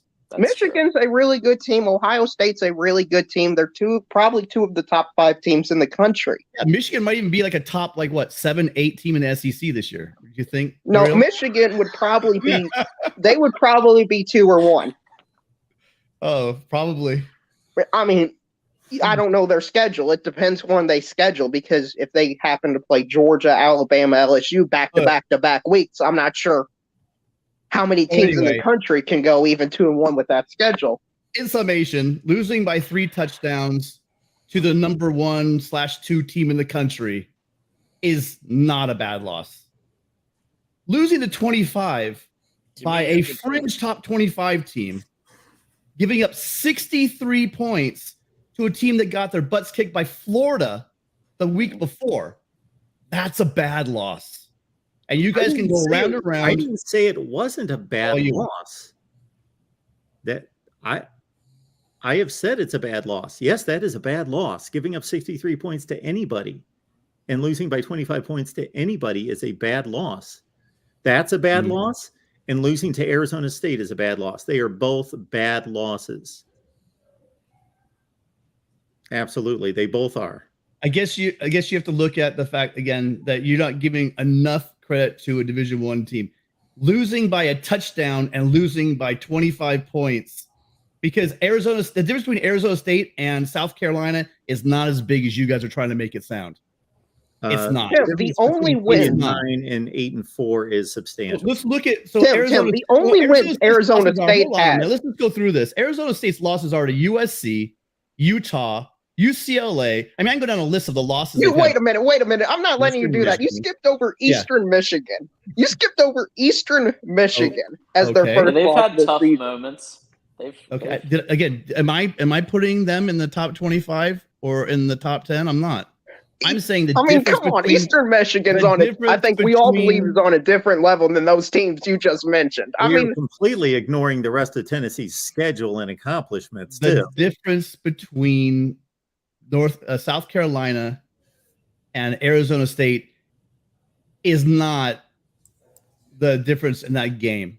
You guys can go ahead and keep talking like the Pac-12 is just some G5 conference. That's fine. Have I ever said that? Anything close to that? Okay, fine. I'll put it close. Fine. Durrell can continue to make it sound like the Pac-12 is some G5 conference. But and the SEC, the 8th best team in the SEC, probably going to beat the best team in the Pac-12. Well, last year I suggested that because I don't know the first half of the season. So last year I suggested. So what I'm going to do is do you guys a favor and just say, okay, teams can lose by 25 points to a marginal top 25 team. And hey, if they got a couple of good wins, they're still a top 7-8 team in the country. Yeah, I just they could be depending after on losing. It's not a 1-game season; it's a 12-game season. After losing all 12, after losing their Heisman quarterback. Well, that's a whole other topic. Yeah, that's a whole other thing. Mark, that's all together. It's the whole thing. Mark, let me tell you Arizona State's wins, okay? And you tell me which one of these wins just. I'm not going to argue Arizona State. Colorado, Northern Arizona, and Washington. Heard me say Pac-12. I don't care about my conference.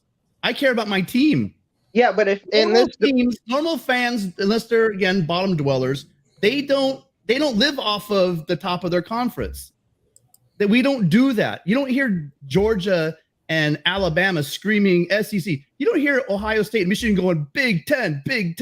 But I hear Kentucky fans going SEC, Missouri fans, SEC a lot. I shouldn't say this out loud since I run a neutral channel and represent myself as neutral, but I root for every Big Ten team in a bowl game, Michigan included.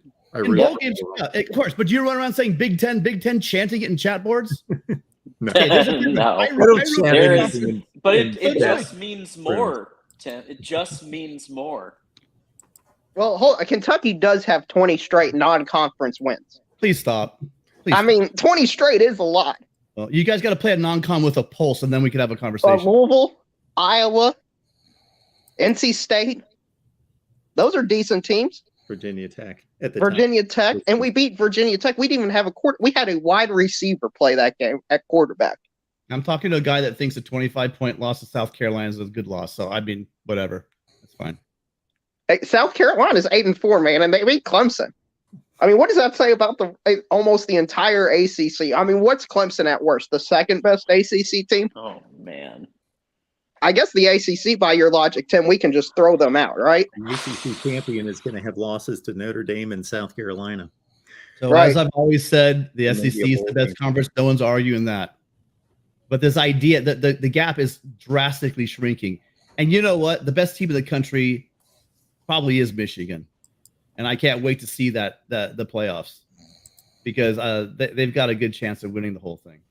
So the idea that the SEC is just rolling through everybody now. I think Ohio State, USC, even UCLA, these teams, Utah. I think Utah. You guys are putting down Utah. I'd love to see Utah play. Putting down Utah. I've Mark, got Utah Mark. is ranked as high as the committee does. Mark, there's you, Daryl, and then the entire chat. So when I say you guys, I don't mean you. I'm talking about people in the chat as well. Collective. Yeah.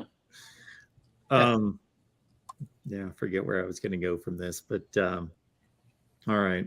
Well, we're talking about the fact that the SEC gap is shrinking. Oh, I was going to make. Yeah. Tim, I don't understand that at all. If wins over with Utah, USC and UCLA Clemson, joining the Big Oregon, Ten, with USC and UCLA joining the Big Ten, that the Matt revenue Rule, gap is, Luke which Fickell. was already good, is going to be even better for the Big Ten.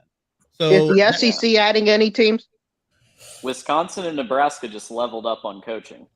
Also, Absolutely, they did. Those were two excellent hires, especially Wisconsin. The thing I'll say in conjunction with what Tim just said about his respect for Michigan, I'll say that after watching USC the last few weeks, especially this Notre Dame game, with Caleb Williams combined with a defense that isn't nearly as soft as I thought it was, that stood up against Notre Dame's ground game, Tim said he'd be interested to see Michigan in the playoff now. A better Michigan team than they were last year. I'll say the same thing about USC, that I'm not going to predict them to win a national championship, but they are going to be much more formidable in a playoff game than I thought they were going to be. Oh yeah, absolutely. I've been calling it since before the season. I said USC was going to go 11-1, and the reason is because not just because of Riley's offense, not just because of Caleb Williams. Those are going to definitely flip it from 4 wins to more than 4. But the defense, everybody overlooked the fact that Grinch has gone up in defensive average every single year, with the exception of Oklahoma's final year. And that all of that combined with schedule. So I think that they're a team that is like in the playoffs. They could beat a TCU. They could even beat Michigan. Potentially, they could beat Georgia. I mean, there is that possibility. And I say could. I'm not saying will, but they need to. I think it's going to be an interesting playoff if everybody takes care of business. Yeah, I'll even go one step farther. One scoop. I think if USC played TCU, I would pick USC to win. Yeah. Okay. Why, Daryl? Why? I'm just not sold on TCU. Maybe it's just anti-Big 12, but I just for whatever reason have not been sold on them all year, and I think USC has played more great teams than TCU has. All right. What do they got to do to pressure you to say, okay, hey, I was wrong about TCU?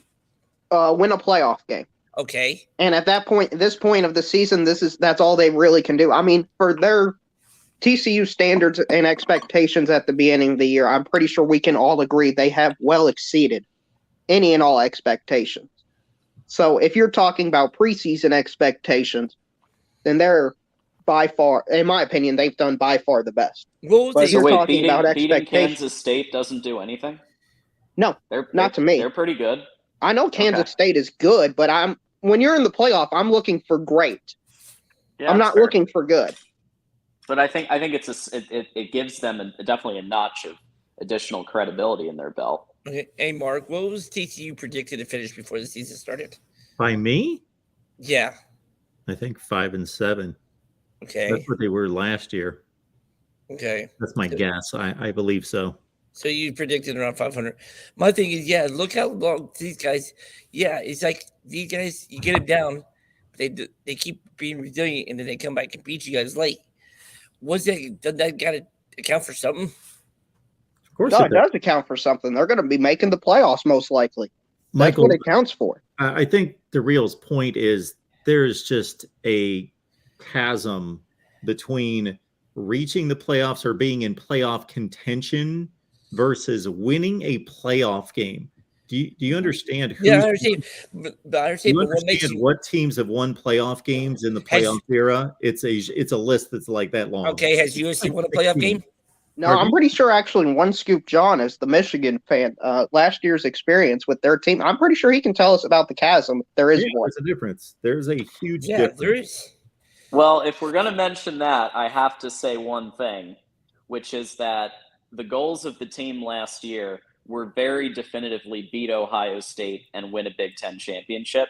And the drop off in play calling showed that they were going to the playoff and treating it like, yeah, they're gonna try to take it seriously, but they also treat it a little bit like a vacation. If you looked at what they were doing all week, they're going on a lot of cruises. They're doing Instagram lives. They hit their goals. So I wouldn't take that, especially since Cade got benched and JJ, who's now our quarterback, actually made the team look like they had a pulse. I just wouldn't take as much stock in that as you're doing. Yeah, but the thing is though, everybody's saying if USC and TCU when matched up in the playoff game, which it won't happen. I mean, it could happen. Everybody's going with USC. Why? What makes them think they're better than TCU? Well, I've said my reasoning is I think USC has played more great teams than TCU. Tim, you're the USC fan, and fight on to your team. What do you? There you go. Remember though, the bet was you sign off with a fight on. But I'll give you a fight on. How about a fight on, Tim? So, Friday. My thoughts on USC playing TCU, I don't have enough. For the reason you said, I don't have enough on TCU to know. I don't think they played that many really good teams. But it's not like Texas is devoid of talent. It's not like some of these teams aren't any good. So it's too hard. I don't know how they're going to match up at all. That's the problem with trying to guess these matchups, because is there enough really data points to see how USC would do against? We're guessing, we're spitballing. People do it every year. We talk about this team's going to win, and also they come out and blow the doors off people. I think USC's got a really good team. I think TCU's got a really good team. Who's going to win? I've got no idea. Michael, to answer your question, both these are the only two I could find. College Football News and Fan Nation both picked TCU to go 6-6. Okay. That was the general consensus. Yeah. there. Yeah, we all. Yeah, I mean the early preseason predictions were not super favorable. No. What I like about TCU, sorry guys, going back, I'm thinking about them right now, is they've got insane team speed.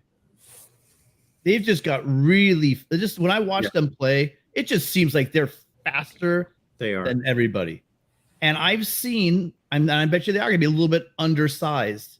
But I've seen a lot of big, talented football players just have athletic, really fast guys with really good team speed and discipline beat them. So I'll just say this. I think that Michigan and Georgia clearly will be the favorites on those two teams. But I'll tell you what, I'll bet you if you went and talked in the back corner, the back room with their coaching staffs and asked them if they want to face these two teams, I don't think they're going to be very confident at all. I'm sure they got great teams and they're most likely going to win the games. But the speed on USC's team and the speed on TCU's team, the athletes on both those teams, they're probably going to have they're definitely going to be a disadvantage in the trenches. And I know, and everyone knows, the trenches, that's where it's the big games. You win it in the trenches. It's hard to say how a game will go if you've got some teams with team speed to close that gap. So I really am interested in seeing how let's just see through these conference championship games before we get ahead of ourselves. But I think TCU would give USC a hell of a game. I don't know who would win that game. All right, let me ask you this, Mark and Drill, and I'm going to get going after this. TCU's either in the Big Ten or the SEC. Where do you think they have better success at? The Big Ten. Big Ten? Yeah. What makes you think they couldn't do it in the SEC? Are they playing West or the East? That's a good question. Yep. I'll say the West. Okay. Well, there you go. Even more of a slam dunk answer. Then So we call the Big Ten West. D4 started this, the McDonald's Playhouse. Because that's the only thing. So if they're in the Big Ten West, then they'd do pretty well. Yeah, but see, the only thing I'm trying to figure out is, it's usually like that every year. Why does everybody keep saying the Big Ten West is the worst division when we keep beating each other up, but yet the Big Ten East is the best division? Why? Purdue. I mean, Michael, have you Purdue seen got the the three best out of teams in conference, non-conference? No. I'm not Wait a talking. minute.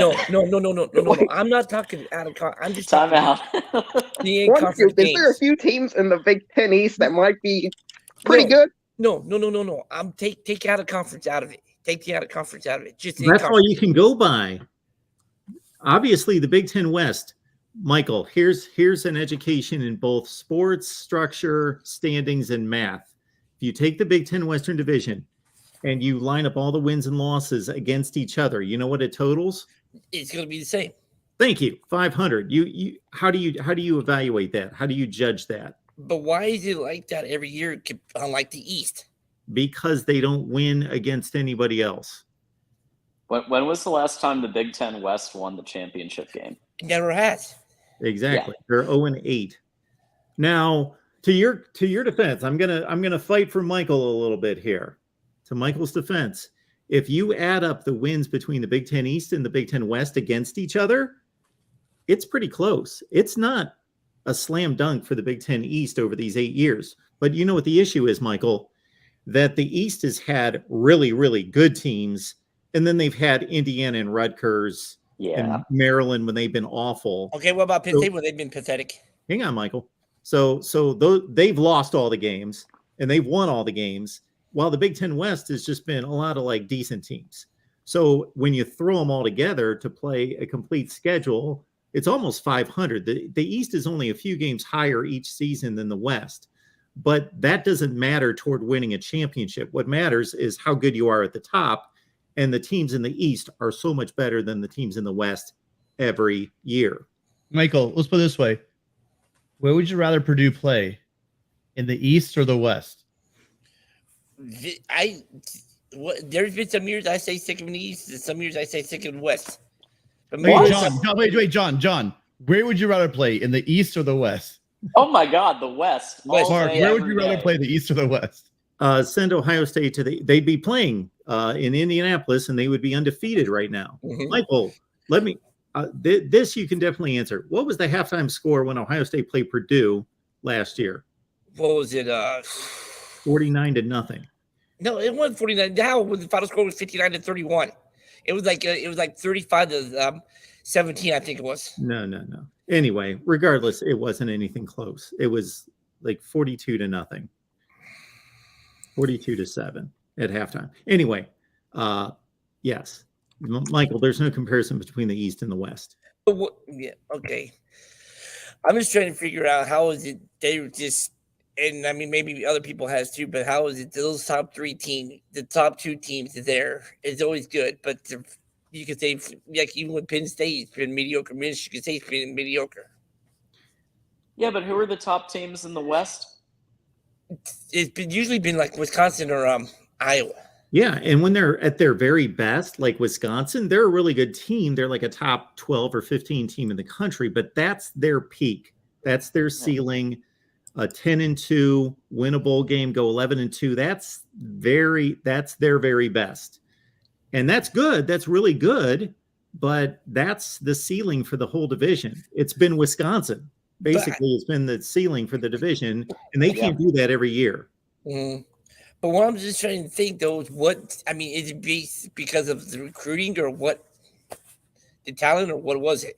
Well, you got two monster programs. Well, let's say three monster programs to a certain extent in the East that are just brand names. They got tons of money and resources, and they recruit all over the country, and they bring in top 5 to 10 recruiting classes. Mm-hmm. Yeah. But I wonder how that's going to change once UCLA and USC comes in 2024. Not going to.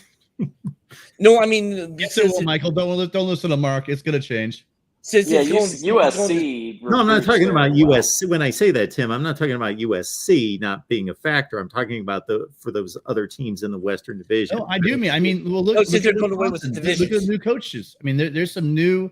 It's not just USC or UCLA. You got Nebraska and Wisconsin have made huge upgrades. Iowa is not going to hang on to that offense much longer, altogether. And so we know that you get the right coach in Iowa, there's also going to be a strong team. So, I mean, it will always be like this. It's not like Penn State's killing it.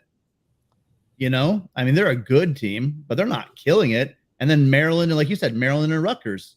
I mean, I don't know. It might balance out a bit. I mean, I'm not being flippant. I mean, it And really. Corey's been talking about Iowa maybe getting Cade McNamara. So that's been something Corey Brad has been talking about a lot. I've been It's hearing that too. possible. Well, there you go. That's Yeah. But no, I'm just trying to figure out how's going to be balance when the whole divisions go away mountain in down. 2 years. Well, Michael, let me ask you this, okay? Is part of the reason you're trying to bring up the Big Ten West might be competitive with the East, or maybe even better, is because Purdue plays Michigan? Does that have any No, factor in this no. discussion? No, it doesn't. Okay, I just wanted to ask. And maybe I've got my, my SEC glasses on, but I think Kentucky might have won Maybe? the Big Ten West this year. I'm not even trolling. hey, Michael. Yeah. The Big Ten West has had a bad year, but people have a recency bias, and they're dogging the Big Ten West. Now, the Big Ten West has not been nearly as bad in other years as it is now. Oh, exactly. True. The Big Ten West has gone out Minnesota, Iowa, Wisconsin, and I would have to do the math, but held its own in postseason play in bowl games against the SEC, the ACC, etc. Oh, I remember Iowa coming out to the Holiday Bowl and smacking out physically USC for 4 quarters. So, yeah, but another thing too, Mark, is the SEC. Okay, take the SEC West this year. They was crap. Have there's been years in the past they've been crap, and people still don't dog them? Could you just Wait a minute. The SEC West is bad. I'm sorry. No, I can't no. Okay. This No, year it's never been bad. It's never been bad. So you're saying Even this year, I don't think it's a bad division. It's not elite like it normally is, but it's not anywhere near. You know what bad. it is? It's probably the second or third best division in football, only behind the SEC East and the Big Ten East. And for those curious, SEC East #1 in my personal rankings. Yeah, I know, because you guys Of overvalue course. LSU way more than I do. So yeah, you're probably gonna be able to say that. Michael, I'll tell you this. I'll go back way before most of you were born or walking around. When I was covering the SEC and I was covering SEC championship games and all that business, yes, the SEC West wasn't that good in the late 90s. Mississippi State won an SEC title, SEC West title. They were 8-4. Yeah. Yes, for a few years, it wasn't that good. Okay. Florida, Tennessee owned in Georgia the SEC. But hasn't it pretty much been the last Yeah, few years? for It's a been long Alabama time. and then everybody else. Yes. Like, We're getting some comments about super chats. So Oh, we'll yeah, get to- yeah. Yeah, we'll get to all those right. at some point. Let's run them down. Dan, we appreciate you so much. Thank you so much for the super chat on the screen. 12-team playoff, less regular season games, injuries. That's a great point. We sometimes go through these formats and everything thinking these guys are like we're playing a video game. And yes, they're playing human beings, and that has to be taken into consideration for sure. Manimal Matt, thank you for being here. Thank you so much for your Go contribution. blue. I took into account that we've seen Joe Milton play at Michigan and Tennessee. He has a great arm. Yes, if you want like your cousin to get a souvenir in the third row, Yeah, Joe Milton's great. your He's got a guy. cannon. He's got a cannon. It, but he has it, an it may not acrophone be with accurate. the wrong He jersey. may, Yeah. It may sail into Alaska, but he has a cannon. Super chats. I'm looking for him. Here we go. We've got Tersilli. Is that what I'm looking at there? Thank you so much for your contribution. Haven't seen you on here before. Thank you for that. Does history count in these debates? I'm only asking. Huskies haven't won at Arizona State since 2001. Sounds like they're cursed. Well, I don't know if you believe in curses and jinxes and that sort of thing, but yeah, that's a good point there. You always have to define the argument, the debate. Are we talking about right this second, this year? Are we talking history? What are we talking about? And if anyone wants to chime in on any of these super chats, go right ahead. We have Todd. Todd, thank you for being here. We appreciate you, Todd. Seen Oh, there we Todd go. a bit here in recent weeks. Vanderbilt's better than Florida, who's better than Utah, who's better than USC. Laugh my ass off. Exactly, Todd. Thank you so much for Yes, that. Vanderbilt is does that make Vanderbilt the 2022 belt champion? Someone's got to ask Chris Foote. I think that might actually qualify them. I gotta. I'm getting ready to get out of here, but I gotta show them one thing though. With Corum in situation with Corum and Edwards with their injury status right now is Yeah. if Purdue stacks the box like they did in the second half against IU, can McCarthy beat Purdue on his own with his arm? Or do you think they might be in trouble? Yeah. No, they'll have 11 other players out there. But no, I'm just kidding. Go ahead, John. Yeah, absolutely. So if they follow a similar defensive strategy as to Ohio State. Okay, but do you think Well, that was my question. Would they be? We're just assuming that Purdue would do the same thing as Ohio State, stack the box really hard. But Yeah. you can But- do that, but question. you don't have the front seven of Ohio State, so you're not going to be able to do that. It might be a good strategy, but you still need the horses. Yeah, I was wondering Just because think it's a talent mismatch. So you think it wouldn't matter, basically? So I think it would slow us down from like maybe 50 fewer rushing yards. No. What I'm saying is, if they just focus on stopping the run, can McCarthy have enough to where he can beat Purdue by himself? Well, I think we were just saying that they wouldn't be able to do it as successfully as Ohio State did in the first half. So therefore there would be JJ wouldn't need to do it all himself. But I do believe that if they did that, then it would be a similar situation where if JJ's throwing laser accurate passes, and then mix that up with Donovan Edwards finding the tiniest hole in the O-line, you're going to be fine. So I don't think JJ will have to do that. On the flip side, how nervous are you guys about maybe? Do you think Maccabee can maybe have a good game, maybe like close to 100 yards, maybe a couple, or you think he could be shut down? And what will happen if O'Connell just goes ballistic? I think O'Connell will. I think O'Connell is going to get some. He's going to score points. Mm-hmm. There's no question. We're just going to have to score more. So you think it'll be last team shootout? And who do you think that favors? Well, I mean, I don't know if it would be a shootout, but I think I was thinking kind of like a 31-21 type of game or a 41-31. I haven't picked my final score yet, but I'm thinking that kind of margin where both teams are scoring. Both the defenses are doing something. Michigan's defense doing a little bit more. Just like the talent mismatch alone, I think, is a factor there. But Purdue's a great team, and they have you guys have a good offense. I was just saying in chat to somebody, I think it was Darrell actually, that Aiden actually has the 20th highest amount of passing yards in the country. Mm-hmm. Yeah, not bad. And then they also have the thing where they've been giant killers before too. Boy, I wish you can get up here Saturday night because I had an extra ticket for you, John. I really wish you could get up here, man. Because I got a feeling it's gonna be a heck of a game, man. I appreciate that. That. But anyway, so no, I got a feeling. Tim, is USC gonna get the break this time where they get the pass interference call? I'm hoping it doesn't come down to that. I can tell you this: there's good news. Michael Mothershed and his crew. Michael Mothershed will never ref another Pac-12 game ever again. But I don't think he was actually the.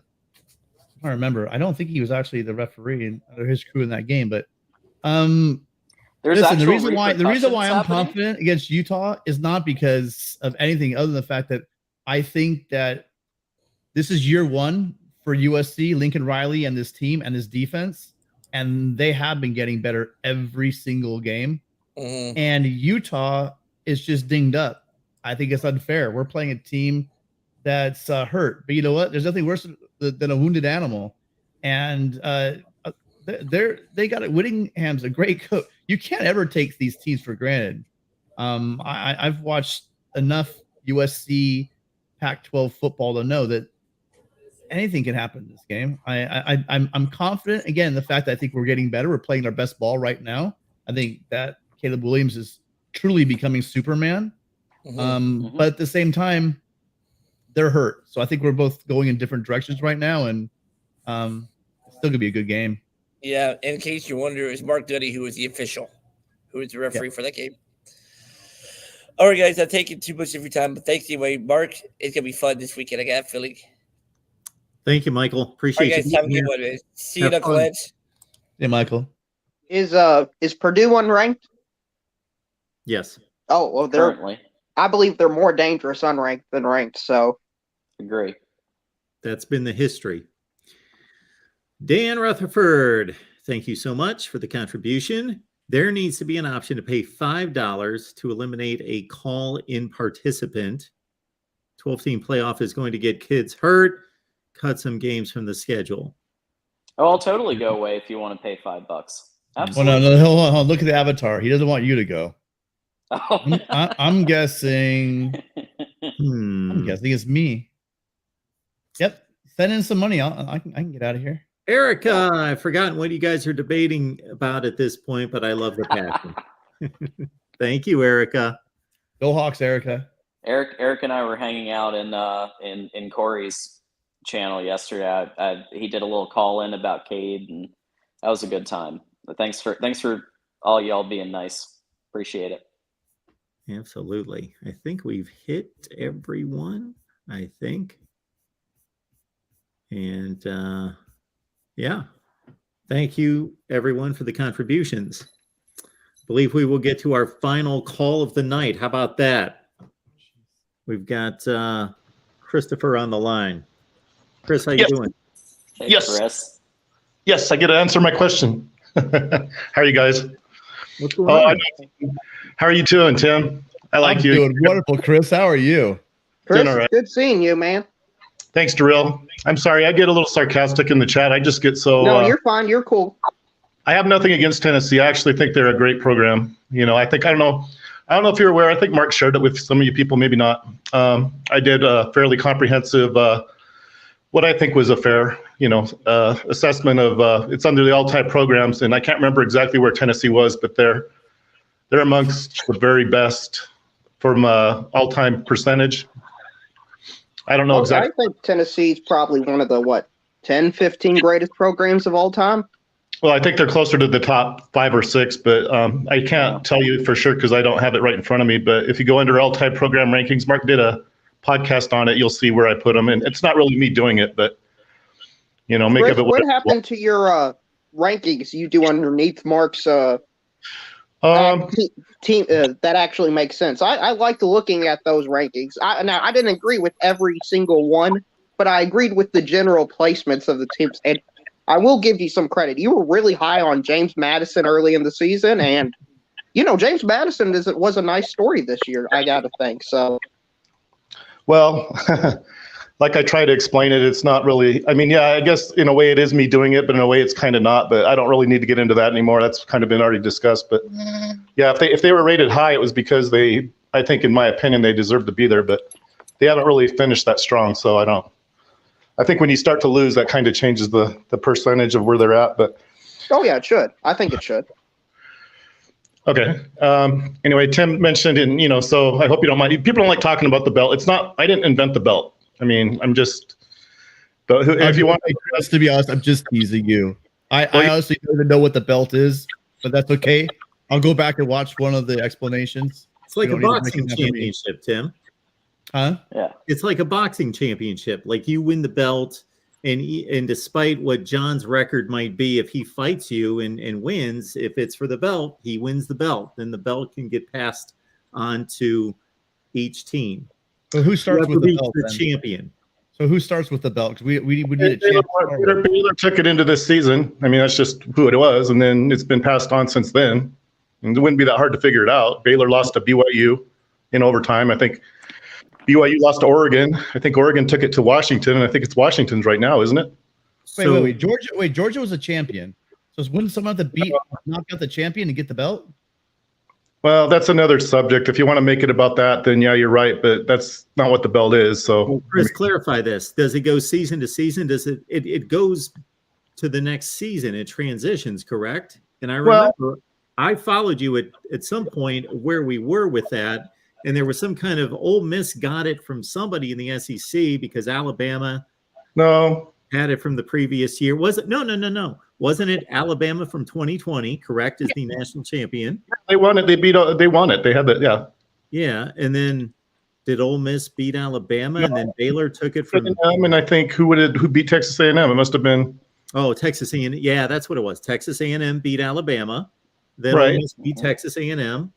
Well, and I guess apparently Baylor beat Mississippi. Baylor beat Ole Miss in the Sugar Bowl. So I mean, Baylor at the end of the season is the belt champion.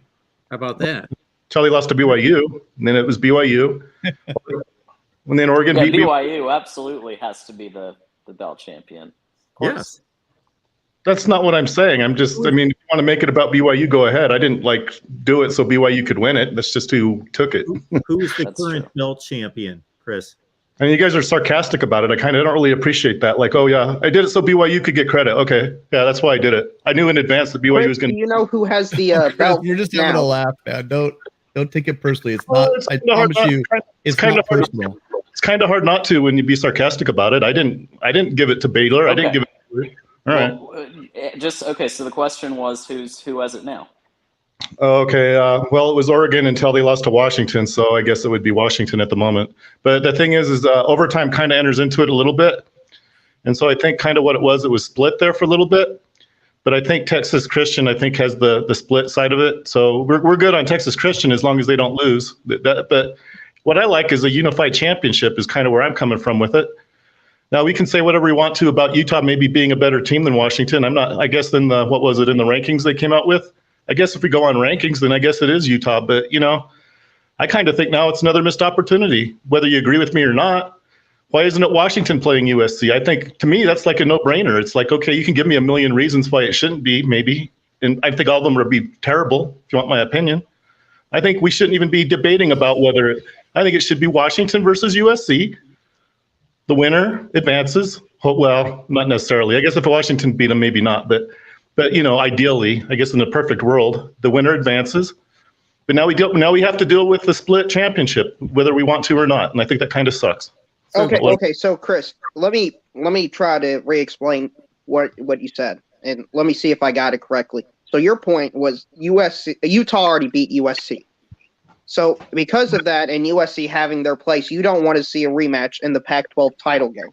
And that with Washington having a better overall record, you think Washington should have the spot in the Pac-12 title game over Utah. If it was based I don't know that it's ever been about me. If you want to make it about me, go ahead. I'm just saying, Mark, this is just what you think should happen. That's all I'm saying. I'm not saying this is what you think they should do. I think if you put two people together and have intelligent people together, I think we'd all agree that it should be Washington, but maybe I'm way out in left field on that. I don't think Utah should even be in the discussion. No. I think they're out. I think they should be out. But they lost to Arizona. Well, Washington lost to Arizona State. That proves, I guess, that Washington lost to or got beat by Arizona State. I guess that proves that Washington isn't any good. Well, does it really prove it? I don't know. Where do you have Arizona State ranked, and are they higher than South Carolina? Well, the real them. Do you have a chance here at all? Are you asking me about how high Arizona State would be? I don't know for sure. I'd have to check into it. I don't know. But earlier conversation. They wouldn't be very high. They'd be probably pretty low if that's what the answer is. They wouldn't be very high at all. Would they be above South Carolina? No. I totally get your point. I get your point that we have not seen Washington and USC play. We did say Utah and USC play. Obviously, USC gets their spot because they have the best record in the conference, and Utah got its shot, and Washington, we have not seen that game. So I totally get your point. There's just a structure to the Pac-12 or any conference rules in breaking a tie, and it landed on Utah because of the common opponent's record. No, I don't think it did. But that's fine. It actually did. That's exactly, Mark explained it right. There was a tie amongst the leaders under their conference record, and there were a number of tiebreakers, and it came down to that had to go pretty far. The fact that their basis, I don't know, I'd have to have Larry explain it. Anyway, it was ahead of time. It wasn't like they made up after the games. They said going to the games, this is what has to happen. So clearly, there was a system in place. I guess if you use a lousy tiebreaker, I guess maybe you do get Utah. But if you use a smart one, you don't. I mean, I don't know. I mean, go ahead and make it. It was agreed to prior to the season. Go ahead and make a case for it. I don't think it stands up to any kind of reasonable explanation. But if you want to go ahead and do it, go ahead and do it. Larry Pilgrim's saying strength of record, which is actually a pretty good metric. So, well, I don't know. I mean, okay, strength of record. I guess I don't even really know what that statistic is. I haven't really looked into it. I guess that has Texas Christian way at the top, which kind of tells me it sucks because I don't know that Texas Christians should be at the top. But if you want to use it, go ahead. That puts them at the top, I think. I think Real MVP said that. So go ahead and use strength of record. I mean, I'm not really even against that if that's what you want to use. I think that puts Ohio State in over. I think that puts Ohio State in over USC if you want to use that. Chris, Sure. It wasn't the only thing they used. It was one of the things they used, and it was fourth down the line. So at some point, you're gonna. It's the big picture of everything. No, I don't think so. I'm sorry, Tim, and I respect you. I think if any reasonable person, and I'm sorry, here's another one, okay? And this was used before, so I think I'm fair and kind of even trying to apply it. Back when the BCS, I know we don't use the BCS, and people get all pissed off at me because I promote the BCS. Who cares? It's not around. But it's called BCS Know-How, and what they do, it's the same formula, basically, pretty close. They use the Associated Press poll, I think, instead of the Harris poll, but it spit out Washington ahead of Utah. It just did. I mean, I don't know. And you say that what it is they want to put the two best teams together. Well, then again, it's Washington, and I mean, there's really no discussion. Now, if it's the CFP, then I'm wrong because they just came out with the CFP. But I kind of wonder if that wasn't like accident by design. You know, we screwed up. We can't put. They're going to tell us we suck if we put Washington ahead of you know. I think that's like trying to fix a problem after the fact. It's like, so I think I'm suspicious on some of that. Hey, Chris, there's one thing to be considered in addition to what Tim explained, and that's that the guidelines are created and agreed upon before the season starts. It's not like they're making this up on the fly, number one. Number two is that all the rankings that you're including are taking into account all games, meaning their entire season, out of conference games, everything included. The Pac-12 is just looking for the team that earned it within the conference based on the best teams. No, they want the two best teams. And you know who that is? That's USC and Washington. They're into discussion. I don't want to hear any different. I know that's what it is. Chris, I mean, they've updated the strength of record. So let me explain the new strength of record. Maybe I'll push Tim to your side a bit.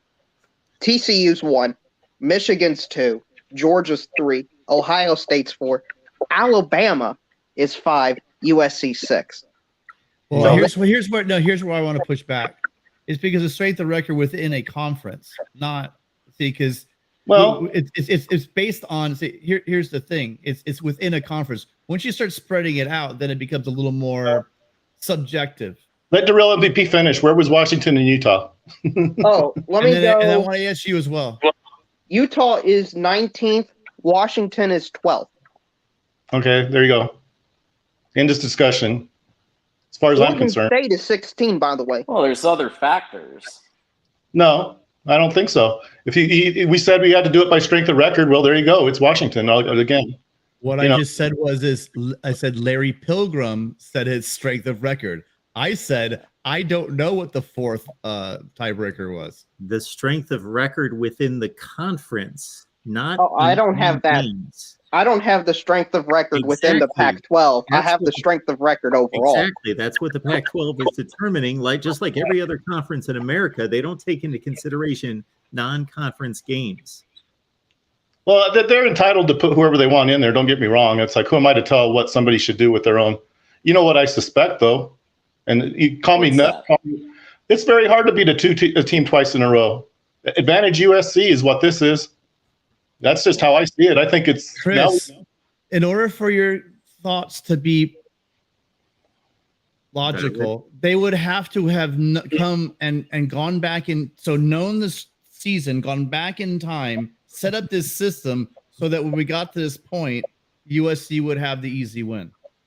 I'm not saying easy win. I'm saying it'll be a hell of a hard game to beat. I'm just saying that they put the wrong team in there. That's all I'm saying. And I guess they can do it. You can pick whichever three of the teams you want to put in there, and probably nobody can say anything about it. But, I think that's happened. That's not the first time that's ever been an issue. That's happened many times, I think. I remember one year, I think Mark knows, it was Michigan State, Ohio State, and Wisconsin were all tied. I think Wisconsin went to the Rose Bowl. Ohio State went to the Sugar Bowl. And Michigan State, I think, where did Michigan State go, Mark? I can't really remember. Was it the Cotton Bowl, maybe? The Capital One Bowl. Well, they all tied. They tied. I mean, there wasn't a conference. They didn't have a title game, so there was a tie on and it all worked out, I guess, pretty well. But Wisconsin, I think, they went and played TCU is who it was, I think. Well, the big difference is there was no Big Ten championship game then. The three tied for the conference Well, championship. but my point is, it's a three-way tie. It's not it's not necessarily that Wisconsin necessarily won a tiebreaker. I think Okay. Okay, Larry has put in the I guess the metric. Washington was 11-17, Oregon was 16-12, and Utah was 17-11 against common opponent strength of record. So Utah has that tiebreaker by, it looks like, one game over Oregon. I don't really want to. He just posted it, Mark, so you'd have to scroll pretty much toward the bottom. What do you mean by that? That's the saying. That's their Would you opponent. say you have a bias towards Utah for any reason? I've never really thought about it. No. I mean, you think I'm trying to like punish Utah for something? No, I don't really do that. Are you a BYU fan? Oh, sort of, but I never went there. I don't know that you can really say I never attended there. Yeah, maybe to some extent. I lean towards them, I suppose. You know, and I know you hate me bringing it up, but one of the reasons I think BYU's schedule was legitimate was the fact they had to beat Utah in Salt Lake City in 1984. You can say, well, Utah wasn't worth a you-know-what, but I don't know that that's Why really, does that matter? Why does what matter? Well, I'm talking about just in terms of making the right choice as far as who the national championship, but that's neither here nor there. But why does it might matter? be that your dislike of Utah being in the championship game might have something to do with the fact that you're a BYU fan. Utah wins, I think, on average, 2 out of 3 times they play. I mean, somebody brought it up, I think, earlier that why didn't Utah just play BYU? That's an easy win. Well, the reason they look at it as an easy win is I think on average, Utah almost always beats BYU. I mean, it's not even really. There's really no doubt that in the average over the course of kind of like the Ohio State, not like that, but I think they called it the Holy War. Then it became the Deseret Duel or something like that because it was they didn't want like the war part of it. But yeah, Utah wins on average. I think 2/3 of the time, on average. That's on average. But you know, that's just the history there. I mean, Utah pretty much owns the history. Am I anti-Ute? No, not really. I have a cousin that went there. He loves the Utes, so I don't know how you could say I'm an anti-Ute, but 62-35, Utah. Well, roughly 2 to. Well, okay. I guess they closed the gap. It used to be 2-1. Maybe it's not as high anymore. But it still definitely leans towards Utah, though, right? I mean, am I anti-Utah? No. I actually kind of think they probably should have played BYU. I kind of think it's too bad that they couldn't. I think that's a good rivalry to keep going. Well, Chris, if you want my opinion, I thought BYU should have represented the Pac-12 and maybe the Rose Bowl last year because they did go 5-0, right, Mark? Yeah. Yes, they did. They did. So maybe they should, and they beat Utah, right? Utah. So hey, listen, maybe BYU should have represented. No, and maybe they Marshall said should represent whatever Notre Dame's bowl game is, or the ACC champion. Well, you guys have to poke fun at these schools. It's like you think it was easy for Marshall to beat Notre Dame like that. Oh, that was just a fluke, I guess. You know? No, it's impressive. No, you guys have to paint it a different way. Like, I guess Notre Dame didn't play for that. You know, they must not have. It's so impressive. My mind has to paint it a different way because I see Ohio State and Michigan as an even matchup year in and year out, but I don't see Marshall and Notre Dame as an even matchup. So when Marshall does beat Notre Dame, I paint it as very impressive for Marshall. Well, I kind of paint it as a fluke if you want to know the truth. I actually kind of paint it as a fluke because I don't think it should ever happen. But when it does happen, I don't want to take credit away and well, that doesn't count because XYZ, you know. And that's kind of like No. I'm not taking credit away from Marshall at all. Actually, the only reason I brought it up was to give them credit because they deserve the credit. Because it's one of the best upsets of the year, like App State, Texas A&M. They should get all the credit in the world for that. I think Southern Alabama was it this year? I can't remember. They almost beat UCLA. That was this year, wasn't it? Yep. Yes, that is correct. I'm not much for close but no cigar wins. I kind of think you either do it or you don't. We love all college football fans love huge upsets when a team that has no business winning wins the game. Right, wait a minute. This does circle back to an earlier point. Tim was upset that we thought South Carolina could be competitive against UCLA, but South Alabama was competitive against UCLA. Yeah, absolutely. Clearly, UCLA is not a good football team. Really, right? Southern Alabama upsets, like Vanderbilt over Kentucky, right? Southern Alabama's a damn fucking good football team. Sorry for the bad language. Okie dokie. Chris, They we've seen are. the side of Chris you. we struck a nerve with Chris here. Well- You're a closet South Alabama fan, I guess. No, that's not it at all, Mark. And I threw a little bit of a dig at your, not because I don't think you know what you're doing. I think you do. But, I had Tulane, and it's not a feather in my cap. It's just the ratings put Tulane ahead of Kansas State. And it's like, oh, well, nice coincidence or whatever. But number 10, I think, or number 11, maybe. But to me, it kind of tells me that I'm at least close to maybe at least getting some of it right. And it's like people don't even talk about it. It's like, I did like the fact those guys that had the playoff, I'm glad they included Tulane. I don't know that Tulane would advance, probably. They probably wouldn't, in all fairness. They're not going to advance probably in a 12-team bracket. But at least I'm glad at least we're making progress as far as getting the right teams in it. If it has to go to 12, they did put – I have to kind of tip my hat a little bit to those guys. You included Tulane. I think, tip my hat to you. I think that's a good thing. I don't know if that was by design. I don't know how they went ahead and did it, but – I had to kind of even admit, if that's the way the playoffs are actually going to be, and if it includes Tulane for, who they are this year, then I have to say that that's probably, at least if nothing else, that's a fair bracket. That's fair. Whoa. Well, it is. Did you just, wow. I think we've made we've broke ground here. Well, no, I know that for a long time you were about just going back and forget the playoff and forget the I haven't changed my opinion on that, but yeah, if you're going to have 12 team, if you're putting Tulane in there, that shows you're doing something right. So good. We try over at Patreon. But I think you should, though. I don't think if you're going to put Kansas State in there and not put in Tulane, then you might as well just come right out and say, hey, we're biased. If you're going to put Kansas State and not Tulane, you should say, well, we're doing this because we're biased. At least admit you're biased. But you included Tulane, so at that point, I don't think it is about bias. Well, Chris, the new system is set up so that there will be that team added in. Well, nothing's in stone, but I thought the contract itself went through 2025.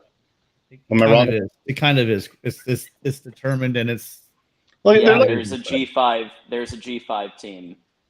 I think it's guaranteed. You guys aren't really telling me anything I don't really know about. There probably should be a G5 team. I guess it isn't really that you want Tulane then, because you have to put one in there. So we better make it Tulane, right? Now it's more about. Now we're getting back to the bias part again. We have to include somebody. May as well put Tulane in there. But I guess I'm not necessarily saying that it would be any different. Like I say, I don't think Tulane would advance. They're barely in my top 12. If you want to know the truth, I don't even know that they would. They probably get beat first round by whoever, no matter who they played, unless it was. And even they weren't voted top 12. I would think they're maybe probably closer to 16, 17, 18. I'm talking about my proficiency rating. It has them at number 11, right ahead of Kansas State. They should both be in there. If you're limiting it to 12 teams, my whatever you call it, mine would include both. Yours included them. So I can't say that you're necessarily wrong, but it doesn't necessarily mean that I think I agree that we need one. Just because you might be right about who you put in there doesn't necessarily mean that it's justified. Oh, now we justified it, I guess. Well, we don't know who the national championship's going to be. We have to include 6 other teams or 9 other teams. I don't really think what does that do? It makes it easier. It doesn't do anything, as far as I can tell. Well, Tony's clarifying in the chat. The reason Tulane is in there has nothing to do with bias. It's because they are the highest ranked. Because you have to include conference champions. There's a system to doing it. Because you have no choice. That's why you have to do it. So we better, which I think says that you're still biased. But it doesn't really matter. I think, like I said, what I would be promoting if I had to, and I don't really want to, but actually, this wouldn't even include Tulane. BCS protocol still applies, to not really directly. In fact, I'm disappointed with the committee. I don't think USC belongs ahead of Ohio State, and that's not because I have this love affair with Ohio State. I don't see USC as being better than Ohio State. They could beat them, no doubt, but I think this early on, I think it shows that the committee doesn't know what they're doing. If they have Ohio State, yeah. How could you say that? Well, hold on, John. I guess you're you might be on the right message, but you are the Michigan fan here talking about Ohio State. So maybe Maybe I should Maybe you answer. should let somebody else do it. Or maybe Mark or me, the Trojan, or the Buckeye. Yeah, I think somebody everyone was has in a Michigan bias. or Ohio. I'm not biased. I think Ohio State's probably better than USC, but So it doesn't really matter. Thinking it make it real. here's I- at least my perspective on it, Chris. Right now, USC's 11-1, Ohio State's 11-1. Neither one of them has an overwhelming schedule advantage over the other. So we could debate all night over who should be ranked higher. However, USC has put themselves in position to play a conference championship game. Therefore, if they win that conference championship game, they will have one more quality win on their resume, plus, more importantly, a conference championship, which solidifies them as being the team that earned the playoff spot. I don't know that I object to that, but at this early on, though, it's like jumping the gun. What do you mean this early on? There's only one game left. They haven't beaten anybody else yet. I mean, and then, like I said, why can't I don't understand. Okay, well, I guess they need to what? To get that loss off their resume, they have to play the same team again? I don't see why that really matters. And I think that makes it. Well, just compare the losses though. Just compare the two losses. Their loss? Look What? at the margin. So look at USC's loss. Look at John, please Ohio don't go State's back loss. to the margin of victory Look at the conversation. margin. I understand that Michigan's a good team. I get it, but and I'll shut up. Okay. No, I The can. margin of victory. Ohio State Ohio is a great team. USC's a great team, but I mean, Chris, you've got to admit, if USC does beat Utah, even though you don't think Utah should be in there, you think Washington should be in there. It's kind of a moot point because USC would jump Ohio State, right? I don't know that I think Utah shouldn't be in there. I just don't think they're the right team. It's like Okay, regardless, if USC wins the Pac-12 title, they should be in there over Ohio State, right? well, if they win, sure. But they haven't. Okay, so it doesn't really matter where Ohio Darrell, State and USC are ranked this week. Darrell, I've heard your points before on this, and I mean, I actually think Mark and mine align more than yours in the fact that if you win you have the opportunity to win your conference. And so let's say USC, I thought was ranked higher than somebody, and we lost our conference, and they go right ahead of us, or I don't have an opportunity to play in the championship game. Winning a conference championship should matter because this year in the Pac-12 and the Big Ten, we could all argue this. If one is better than the other, it's not by much. And so if you win comparable conferences, and you're going to leave a champion from another conference out because you think that this team is better than the other team. You're what we're trying to get away from when we go through the polling system and even the BCS system is we're trying to make this happen so it actually plays out on the field. And if you start saying, well, I think these two teams are better in this one conference, so let's leave this conference champion out with an identical record. What are we doing then? We're going backwards. And if it was the Pac-12 of 2021, I wouldn't be embarrassing myself in this conversation. But this year in 2022, the Pac-12 and the Big Ten are comparable conferences. Therefore, the champions should be given a lot of credit. I just think, I'm sorry to interrupt you, Tim. Did you have more to say? No, that's it. Well, no, I mean, I say we compare resumes. And, I don't see that USC has a better resume. I mean, you can say, well, Utah. How do we know that? How do we know that? I mean, we talk about resumes all the time, but even that's subjective. The data points are so small. You like numbers. You like numbers and data. I do. There's not enough data points between USC and Ohio State to say which one's better. The only data point we have would be a common opponent. And even that's not very strong. That's a very weak data point. Who's the common opponent? Notre Dame. Oh, okay. Yeah, that's a good point.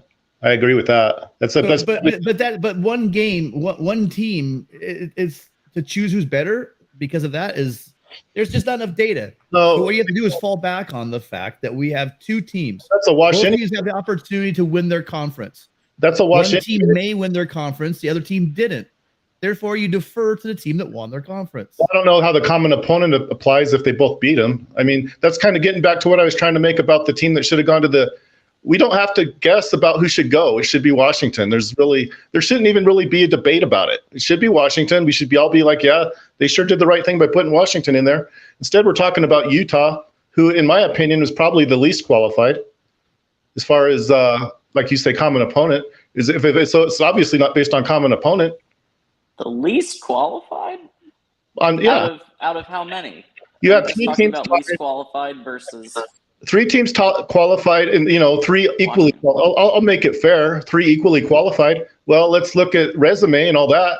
Oh, I guess maybe if you want to get down to where, inside the conference, Washington lost to the worst team or whatever. I guess that might be true, but I don't think that kind of. I think when you talk about a tiebreaker, though, that's like the least important thing.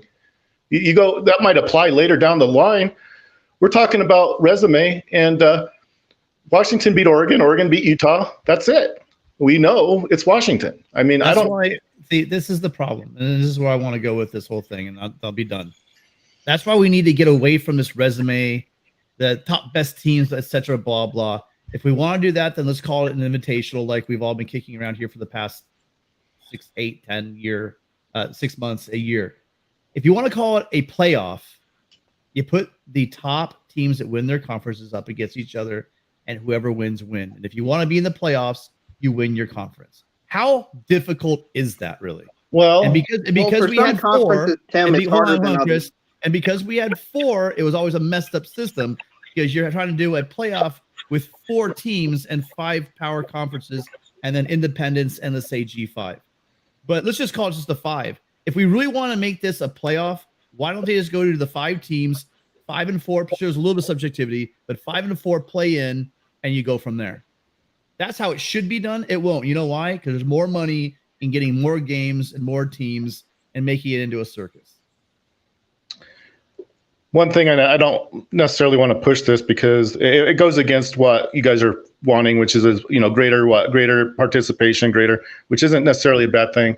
I can kind of see maybe moving forward, getting more quality teams because they have to be quality to even be in there. And so, like I said, that bracket, like I told you, whether it was by design or whatever, it included Tulane. I can't really say that that's wrong. I don't know if it was because you didn't have any options, but you did put Tulane in there. And I wouldn't have put anybody else in a G5 other than Tulane. So, I mean, I can't say that that's a bad thing to do. And I actually like the idea of 12, if you want to know the truth. I think I mentioned that once before, that of all the possible, scenarios, I think 12 is probably the best one you could, that I could do if I had to do it. But, I'm just concerned that we'll get into these kind of like with real, well, let's make sure it's, packed and loaded with SEC teams. Well, I mean, sure, if they're the best teams. But I think what it boils down to is there ought to be a relatively, fairly easy way to determine. And like I said, I use what I said is the BCS, even if it's outdated. It might not be the most current, but I think it's at the very least it's proven to work.